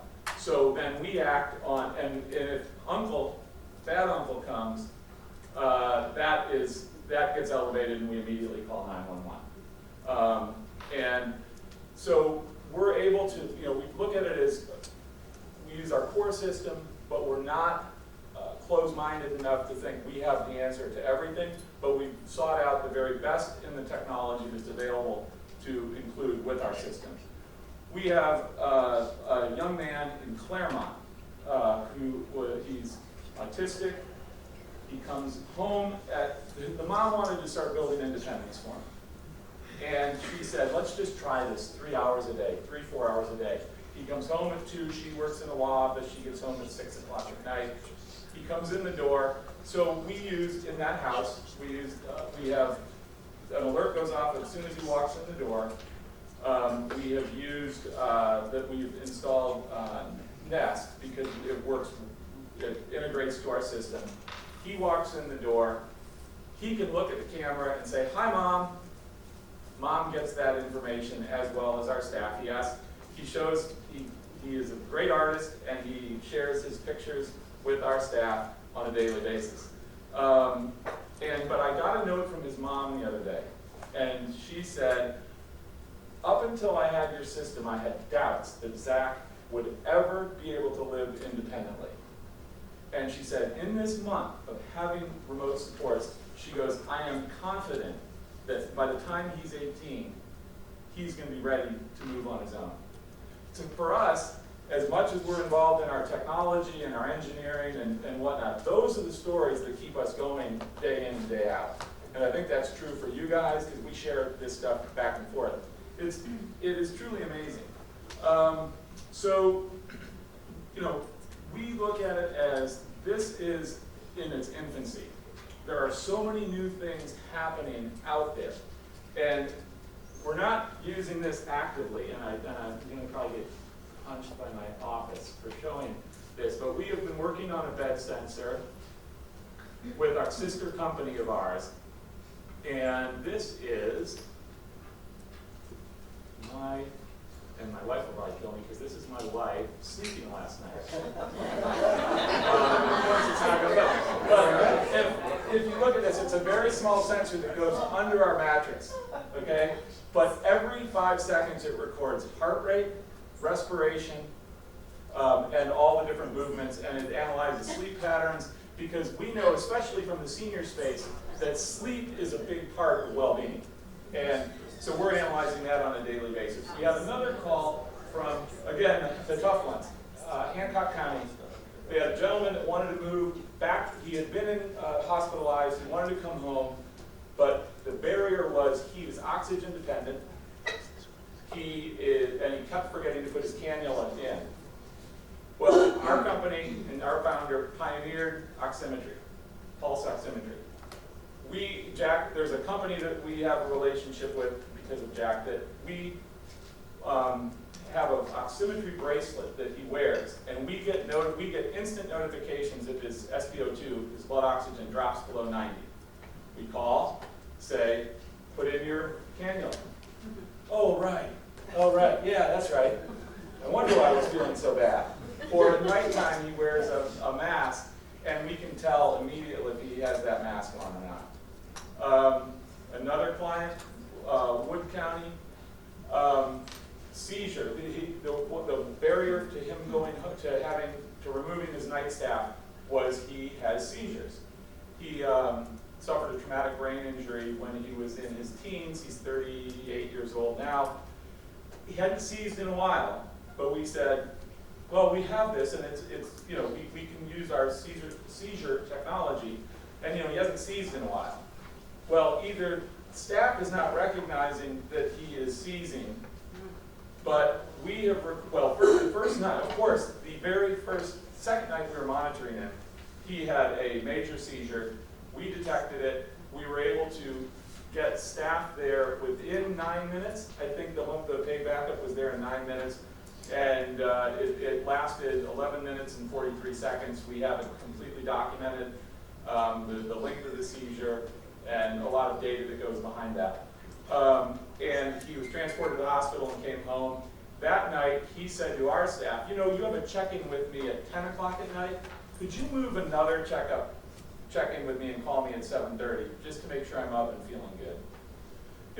So to respond to say how quickly, our staff, of course, isn't going to wait to get an approval for protocol change. They're going to just do it. They're going to take it on themselves and do what's necessary to make sure that somebody not only is safe, but feels safe. Because that's a big barrier here, too, is making sure that individuals feel safe in their home and that they can go to sleep at night knowing that there's somebody has their back. And that's the approach that we're taking. We have noticed now many seizures that with this gentleman, and we will provide that report to his team, when we next meet. We also we believe that communication is important. So based on our machine learning, all of the data that we collect, we present a report on a weekly basis to the team. We're probably giving them more information than they want, but I'd rather give them more information than less. Another case in that family in Cuyahoga County, there was a worry because, and naturally so, because of the history of abuse in the family, that their non-medical transportation was picking one of the girls up at 2. It was only about 25 minutes, 30 minutes, and the mom was convinced that medical transportation wasn't getting her home until 3:30 because one of the sisters, the way the sister was reporting it. And we were able to go to our data, print the door openings, and then reference the camera activity and show mom, no, she got home 37 minutes after she was picked up, and there was no, there's no need for concern. So it's not just the observation, but it's the ability to provide reporting, and our responsibility as remote supports to provide that documentation to help families. We've just started in Ohio, and I'm trying to move quickly. Our capacity, we're getting a lot of requests. We started, now I know you've been driving around the state, but in the last 16 weeks, I've had 21 round-trip flights from San Francisco to Ohio. So thankfully, we just hired Shauna, who's in the front row back there, who's going to help me take a little bit of my burden of scheduling off me, and we're planning to add additional staff around the state over the next couple months. But we have, as of this morning, I think, 7 people around the state that we're providing supports. We have hundreds around the country. We're in 29 states. We work with the largest senior housing provider in Switzerland to provide remote supports. So their staff, and we license our monitoring platform to their staff, where they monitor their senior residents around the country. We have we're working with other state DODs. California, I wish that California had the foresight and the vision that Ohio does. You have 39,000, roughly 40,000. I was talking with the state of California. They have 240,000, and they're adding 18,000 people to their rolls every year. And if they don't think they're going to have a catastrophe in that state, a caregiving catastrophe, they're not paying attention. They're not paying attention. And I will say that after there was a conference of state directors that I think Ohio hosted this year, correct? I was at another state having a meeting describing the need for remote supports and explaining, and we're doing this in Ohio, and this lady's eyes lit up and she goes, "You're one of those people from Ohio. We just heard from Kyle Corbin. You're famous. You're famous." We just watched Kyle Corbin's presentation at the state directors meeting. I wish our state were as forward-thinking as the state of Ohio. And we are making a big effort to share around the country what you guys are doing in this state. We're fully behind it, and we're looking forward to building this going forward. Our capacity, we've monitored 100,000 people around, at one point. We'd like to see that happen again. We're doing, and as far as our response time, we got an authorization on Tuesday? No, today's Wednesday, Monday, and Shauna's going to go install that system with one of our techs this afternoon down in Perry County. And so we're trying to be as reactive as possible as the new kid on the block, We're not trying to show anybody up, but we're trying to be responsive to show that we're not just folks from out of state that are coming here to capitalize on a great idea here in the state. So I'm available anytime. If anybody has any questions, reach out to me, and be happy to answer any questions you might have. Yep. Well, and thank our council and our guests for your sustained attention during 5 presentations, which turned out to each have a unique kind of energy-focused vibe, right, in each of these. We look forward to continuing this conversation through the panel conversation after lunch. We hope you will stay, enjoy some pizza with us, which I can tell is here, right? It's been making its entrance. If you are a council member and you have a question that hasn't had a chance to get voiced yet, just make those visible out here. We'll collect those, and Zach and I will sort through those during lunch so that we can prioritize these for the first up during the panel. Can I just say one thing I forgot to address? The barriers that we've been encountering, and it's very similar to what you guys have stated. So the only thing that I would add is that in each county that I've gone to, one of the things that has been brought up on a regular basis is that they feel that not the home care agency, but the home care staff is trying to sabotage the effort. And I'm actually attending a meeting with a team of one of our clients who it appears that the home care staff is, for instance, hiding his two-way communication tablet or his button. And so one of the things that I forgot, and sorry, I'm just stepping out of script here. We do provide, because there was concern about what to do with someone out in the community.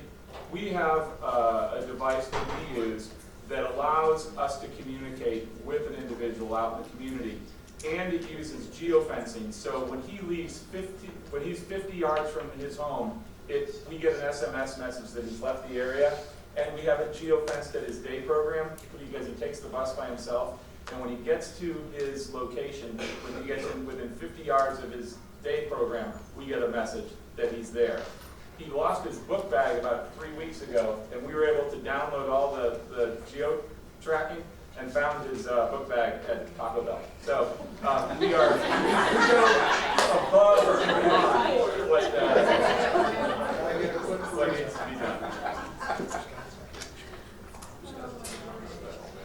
Can we thank our panel members for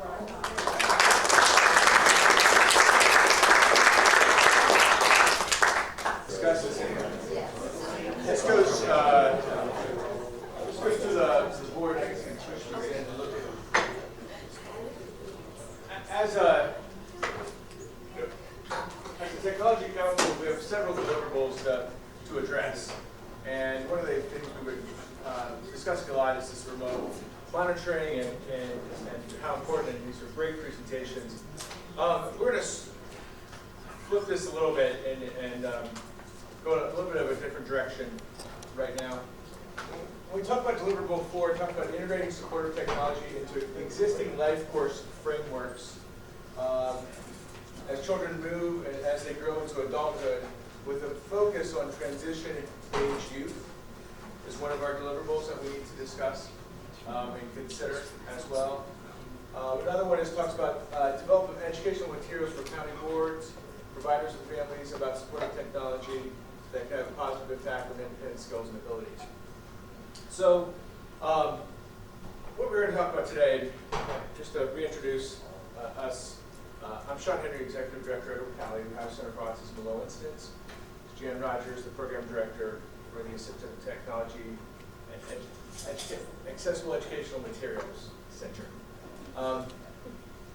Brief on Ocali is, Ocali started in 2004, 2005, really to support the state systems, right? All the state departments in addressing various issues, various areas of disability.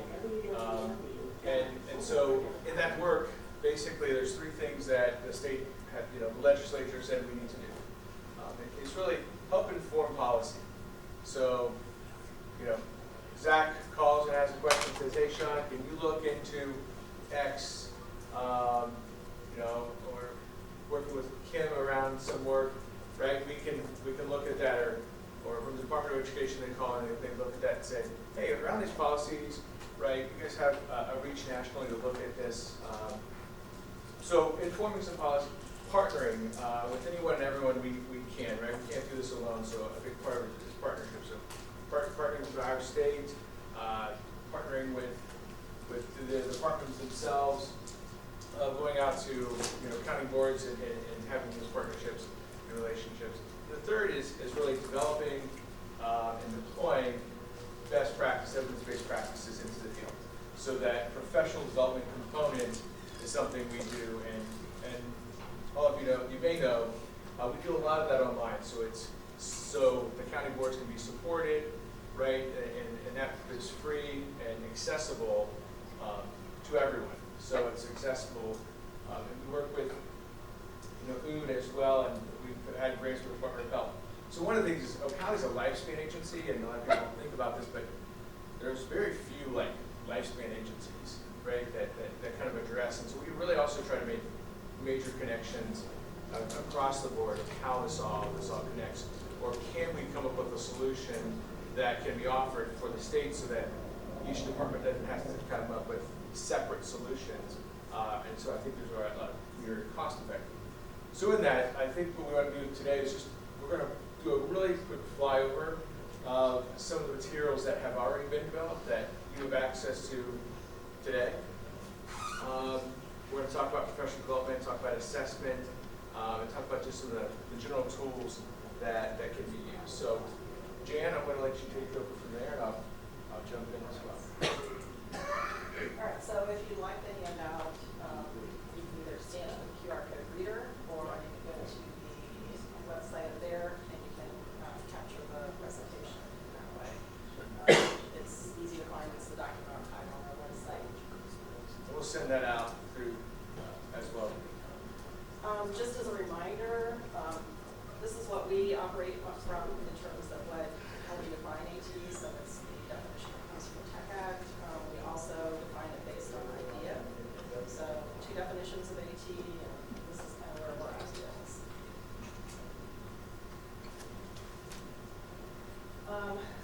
Probably if you want to find, we have a host of resources that are on our website. So what we're going to do is kind of try to take you through some of those resources currently that we have out there. I think some of them will help to inform. I really liked what I think Ollie said was he was talking about the connection between remote supports and assistive technologies. I do think there's some significant connections there. It's great to get people into a home, but then once you get there, you might need some other supports to help you do the things that you want to do within your home. So maybe daily living skills, or be able to communicate with people using the phone. So some of those things may be things that could be considered as assistive technologies too. So we're going to first talk about assessment. And one of the things that we did in building our website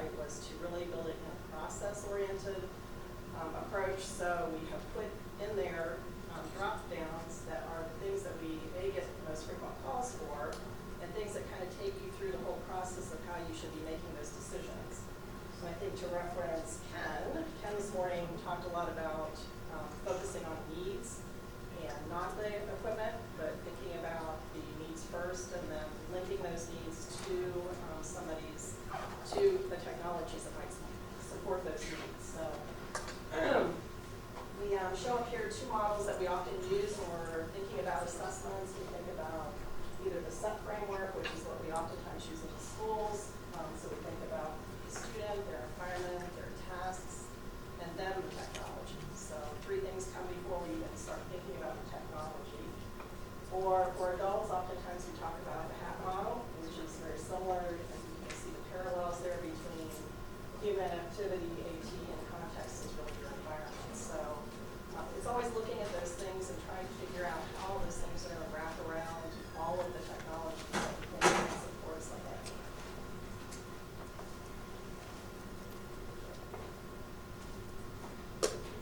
So, in terms of assessment supports, if you go to our website and you click under the assistive technology tab, you will see AT Basics, which is really about awareness things. So if you're trying to help people navigate that whole thing of just becoming aware of what AT is, that's a good place to start. We have lots of different resources under there that can help, things that you can download, things that you can, modules that they can take to gain a greater understanding of what AT might be. But the next tab is assessment, and that became one of our top phone calls that we were getting constantly was how do we assess for AT, how do we figure out what we want. So that one came up very high on our list.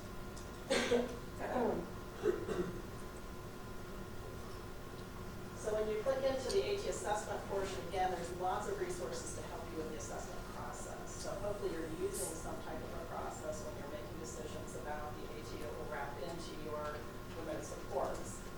So you should be considering AT, I think when you're having discussions every year, or how often you're having discussions about what people's needs are, and then you start to think about how will we assess for that need and what will we be looking for.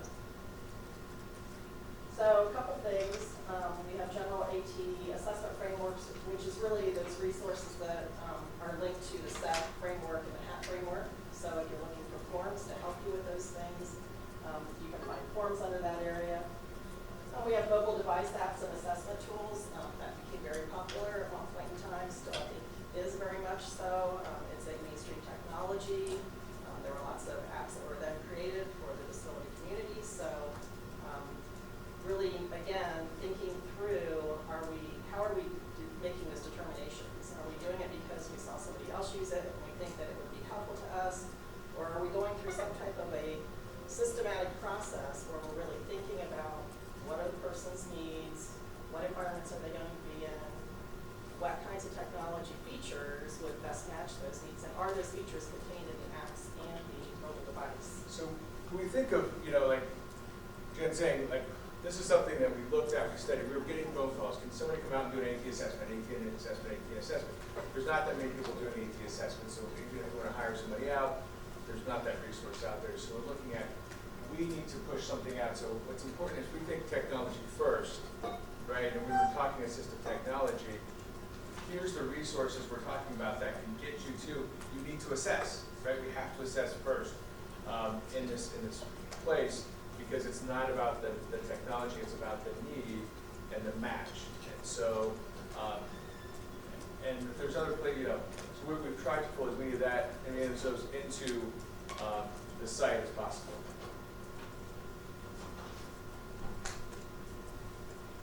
All right, so those are just some general AT assessment frameworks and tools. They will take you to other sites where you can gather forms or whatever that you think you might need.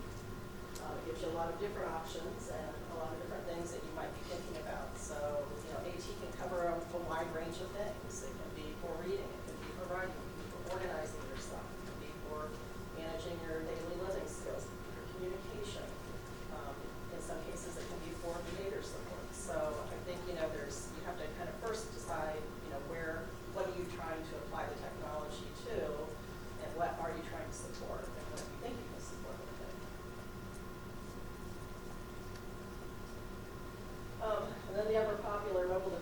performance assessment tools.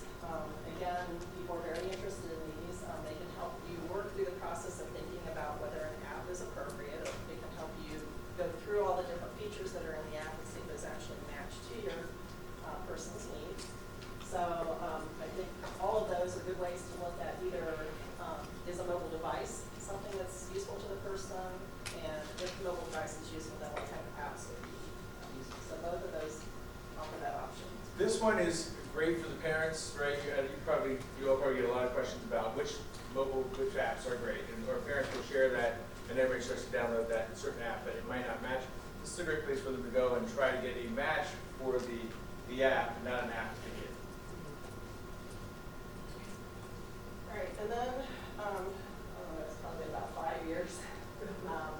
We started to realize that we were having a lot of challenges, and it says student, it could be applied to anybody probably, but we were getting a lot of the phone calls from school districts that were complaining that they weren't able to figure out what technology to give a student. And so they were finding their teams were leaping to a technology solution based on another student and how they've used it, and maybe it might apply to Joe, and because it worked with Joe, maybe we should try it with Mary, and so, and they didn't really maybe necessarily need all the things that they were looking at. They maybe needed parts and pieces of those things. So what we started to realize is that our district teams understood the students' needs, they understood the students' environments that they were going to be in, they understood the types of tasks they needed to do, but what they couldn't do is they just could not get to the point of matching the features with the actual needs of the person. So we started kicking around the idea of could we create some type of a survey tool that could be flexible enough that we could get people from point A to point B and bridge that little part of the assessment gap that wasn't working for them. So we started working on pulling together groups of people from around the state who had different areas of expertise, and we created the assist tool, and then we kind of systematically started creating different domains. We started with the writing domain. That was the one that seemed to be easiest for us to do, and that was strictly for handwriting. It wasn't for compositional writing kinds of things.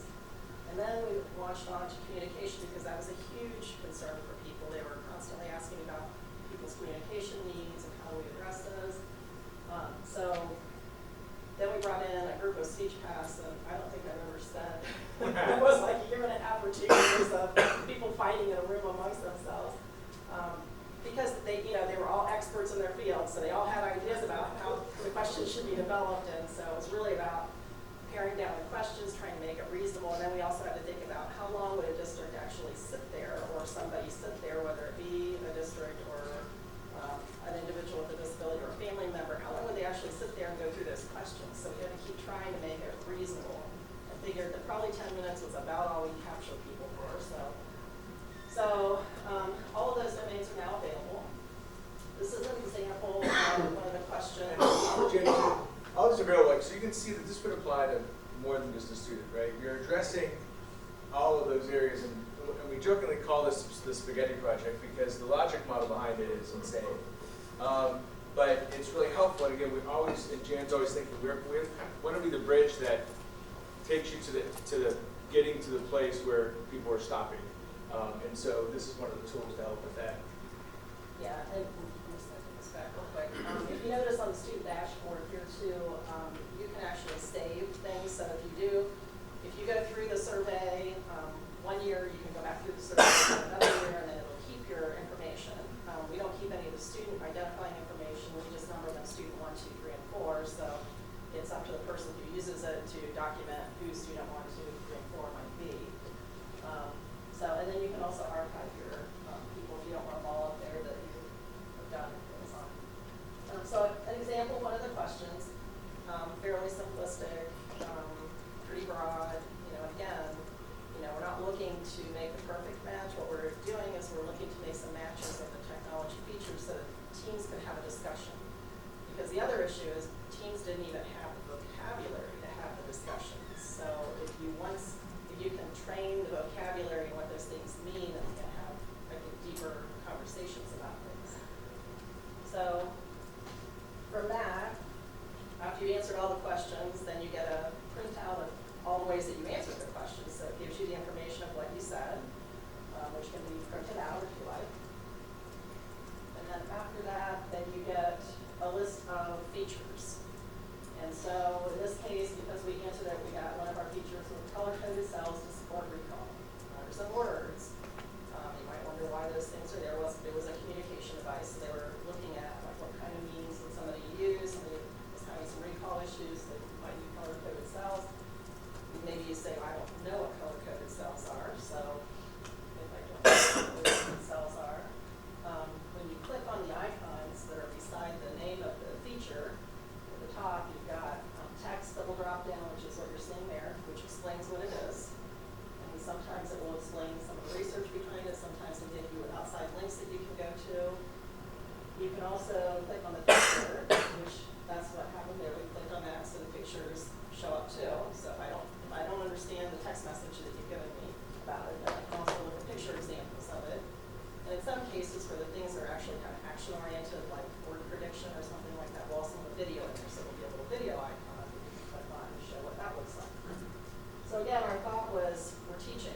We're hoping we're teaching along the way. People are learning the vocabulary, they're learning what things are, how they might fit, why did this thing get connected up with the person, what did I say that connected this up? What would make me think that that might be an option? And then in the end, it prints out the list. You can print out the list, and you can take that. We don't go to the point of offering up suggestions of devices. Those devices change too frequently. We would never be able to keep up with that. We can't keep up with the features. The features actually have stayed pretty solid over the course of time. What has changed about them is that they have new ones. So we add the new ones in, but we don't have to really go back and fix the other ones because they stay consistent over time. But it gives you a nice something that you can give to a vendor and say what device contains all these features. Our team sat down and talked about it. We decided that of the 15 things that SIFs generated in the considerations, and all the recommendations and the considerations, we think 10 of those things might be useful for Joe. So we're going to look for a device that has those 10 things. And you have that sort of a device. The other thing that we've done is we've taken all of our features and we put them into a Google search along with the term assistive technology behind them to see if it would generate devices that would contain those things, and all of our things do. So that's another way that people can then locate the device that they need. So that's it for SIFs. Any questions about that? Okay. So Jan, could you say again, who are you offering this to or marketing this to? Is it primarily school age? Originally, our funding came from school age, so yes, but it could be used, I think, by a broad range of folks. I don't think that it has to be tied to school age. So. But a parent who is interested can get in and sign up as if it's a student and still get the same information and take that into an IEP. Right. And say, here's what this is recommended that we should use for our child. So instead of checking the box that we considered assistive technology, here's what we really need to be doing, and here's what we should implement. The other thing we were hoping that it would do too was that it would also kind of prevent that thing where a parent comes in with a device and says, this is what I want. And why do you want it? And then we have to get into that whole conversation when it may or may not have been a good choice. It might have been something that they saw and thought, hey, so this way it's a little more systematic. It gives them a little more conversation ability, I think, too, with their teams. So you kind of see that technology has started with kids, which is perfectly fine, but it has not, we're the folks who are moving this up to adults. And that's why we went, when we asked for funding for projects to be funded, we went to Ocala because they had that experience with kids, and we thought they could at least, transfer that over to adults. But it was a real shock when we saw, it's all about the kids, forget those. So, yeah. You want to speak to our funding or? No, I mean, I think but it's been about our whole thing is just thinking about the lifespan and trying to get the technologies used for the same purposes. Independence, right? Having the ability to control your environment as well, and just there's safety, there's all those other issues that you're doing, and also supports and just even academics, behavior. There's a lot of support that can be done, but we have to start thinking about it for the lifespan. So do you see this tool as being sort of like a gap filler where it's hard to find a team, with the communication specialist and education specialist that can do, whatever, IDEA or a Tech Act recommended team. So this can do a lot of that for many of the individuals.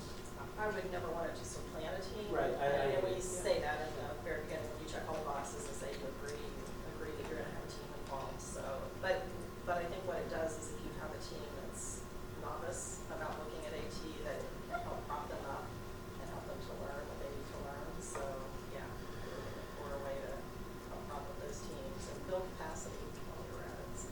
So are there teams out there, that you could refer people to, like a team that's like a qualified AT assessment team? Are there a lot around there? I think it depends. There are some school districts who have bought into the team approach, and they have a team of experts who do assessments within their district, and if they have a need, they call them to do it. There's other districts that run on the model. This is the one I'm a little more comfortable with, but this is the model that I was involved with when I worked in a district where you have a AT specialist by themselves, and they work with the IEP teams. So I was there as a consultant to the IEP teams to have their speech person, their OT, their whatever, and I'm actually trained as an OT, so I would step out of my OT role regardless of what the OT was saying, try to step out and really just wear the AT hat. So it's really about facilitating that team. So yeah, there are some districts that are doing teams, and then there are some, and yeah, we could provide information on that if that would be helpful. Last question for that. What about the county boards?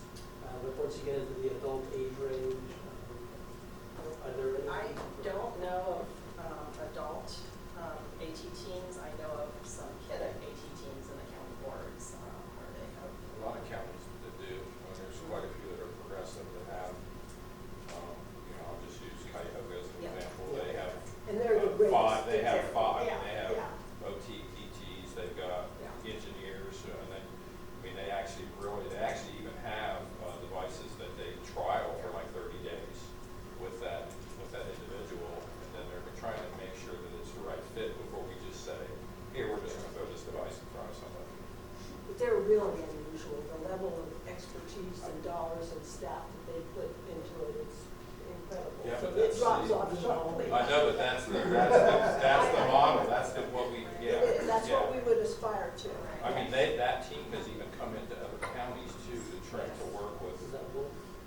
Yeah, Julie was a big part, Julie was a big part of it.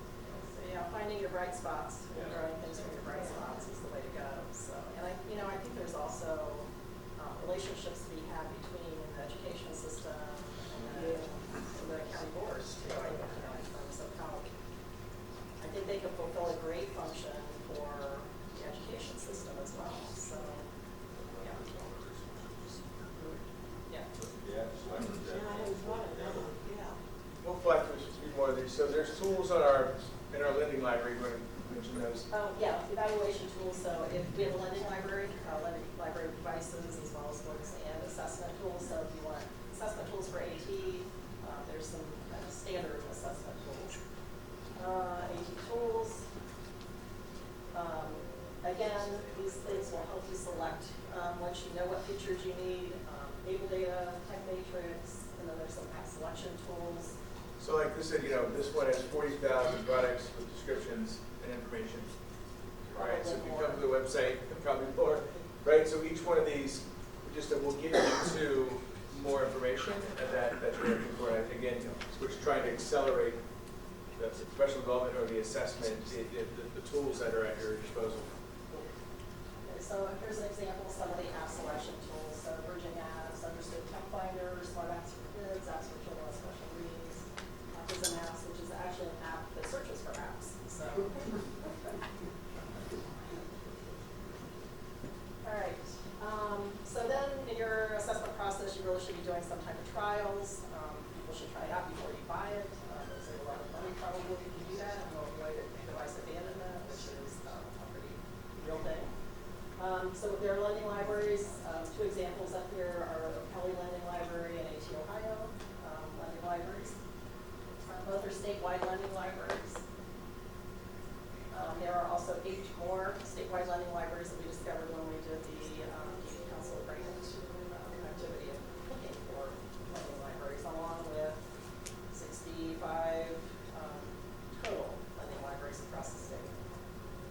And then here's an example of some of the devices that we have in our AT lending library, communication devices, FM systems, you name it, we probably have it in there. You click, you hit send, it's like Amazon, and it shows up at your door. Yeah, so no cost to you. Able County So Pro. it's No cost to you, it's free. But it will come in. Is there a search feature that if you wanted to just do that, if you're looking for a specific? Yes, absolutely, yeah. One of the things we did a couple years ago was we also collected up some of our things into what we call kits. So if you know what, if you know you're looking for something that's organizational supports, you can get the organization kit, and there'll be like about 30 or 40 things in there that will be related to organizations, so time management, personal management, human management, it'll be in there, so there's lots of different Not for things. personal use, we're not saying it to you. So we want to try it. Yeah, we decided that people sometimes just didn't know even what to ask for, so this way they can say, well, I know, the person I'm working with is struggling with writing, so I just want the writing kit, or I know they need switches, so I'm going to get the computer with the switches and try out all the different switches to see which one might work, so. Professional development. Robert, did you have a question? No, I just wanted to make a statement. This is great. I'm a former DD councilman, and we worked on this. We worked on this for years, trying to figure out how to get an assessment, made who we were going to have do it, what we wanted it to do, and it's great to finally see after 6-7 years it all come out and actually it's mind-blowing and choking that I can see something that I was actually a part of.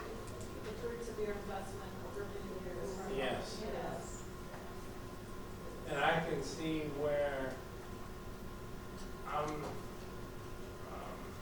colleague and I are working with people in our county board who come to us and say, we want to do A, B, C, and D, and they want to know how they can do it. And this is going to only enhance what we already know. All right, so professional development, we have a drop down again for professional development. We've got lots of different options. Internet modules, we have over 50 internet modules that we've offered over the course of time with different authors. We've picked up authors from around the U.S. and even internationally who are experienced in certain areas of AT, and then they offer a module for us. There's college and university AT programs that are listed up there that are probably more now than what they were before. RESNA has now started a project, if you're not familiar with RESNA, they're a certifying body for AT specialists. You sit for a test, but there is no coursework, it's just a test to get certified. They're now looking at certifying college and university courses or programs so that they can actually deliver some type of a certificate or advanced degree related to with their RESNA credential line. And then the credential programs. So we're going to talk a little bit about the AT modules, and again, we have over 50 of those.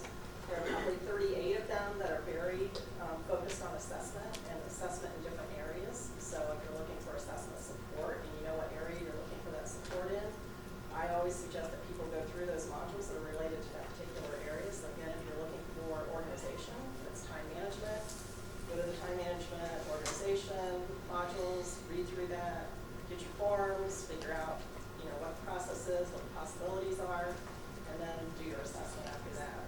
If you don't feel like you're well experienced in the assessment. Yeah, so as Jim was saying, the professional development side of the assistive technology, this was built, just to give you a little history, we have what's called the Autism Internet Modules, AIM for short, but it's there's a platform we developed in looking at, again, filling gaps of professional development for free. That is on our site.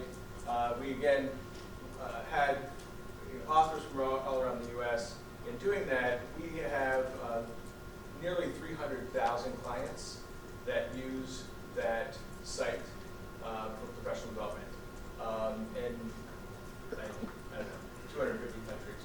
And in saying that, we took the same thinking and put that towards assistive technology, and Jen has a relationship with Wisconsin, and thankfully these grants sometimes go unfunded, and there's a cliff, and we catch it off the cliff, and so we caught the professional development and put that within our modules, so that, again, that doesn't die, and we can use that. So I think right now, how many users are folks are using? We pay all the pairs, so we have like 16,000 users. So click in, join. 16,000 or 10 or 20.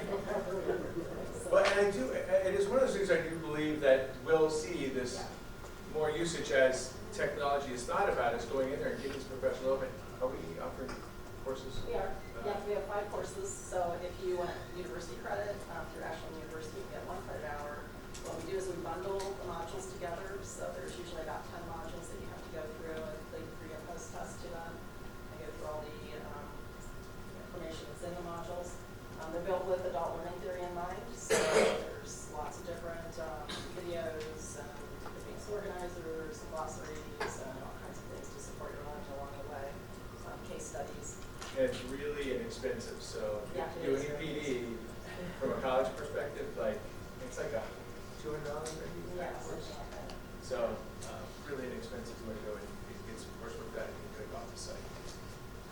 Right, and then the last thing is, just to let you know, we each year co-sponsor along with the state support teams around the state. There are 16 of them in the education realm.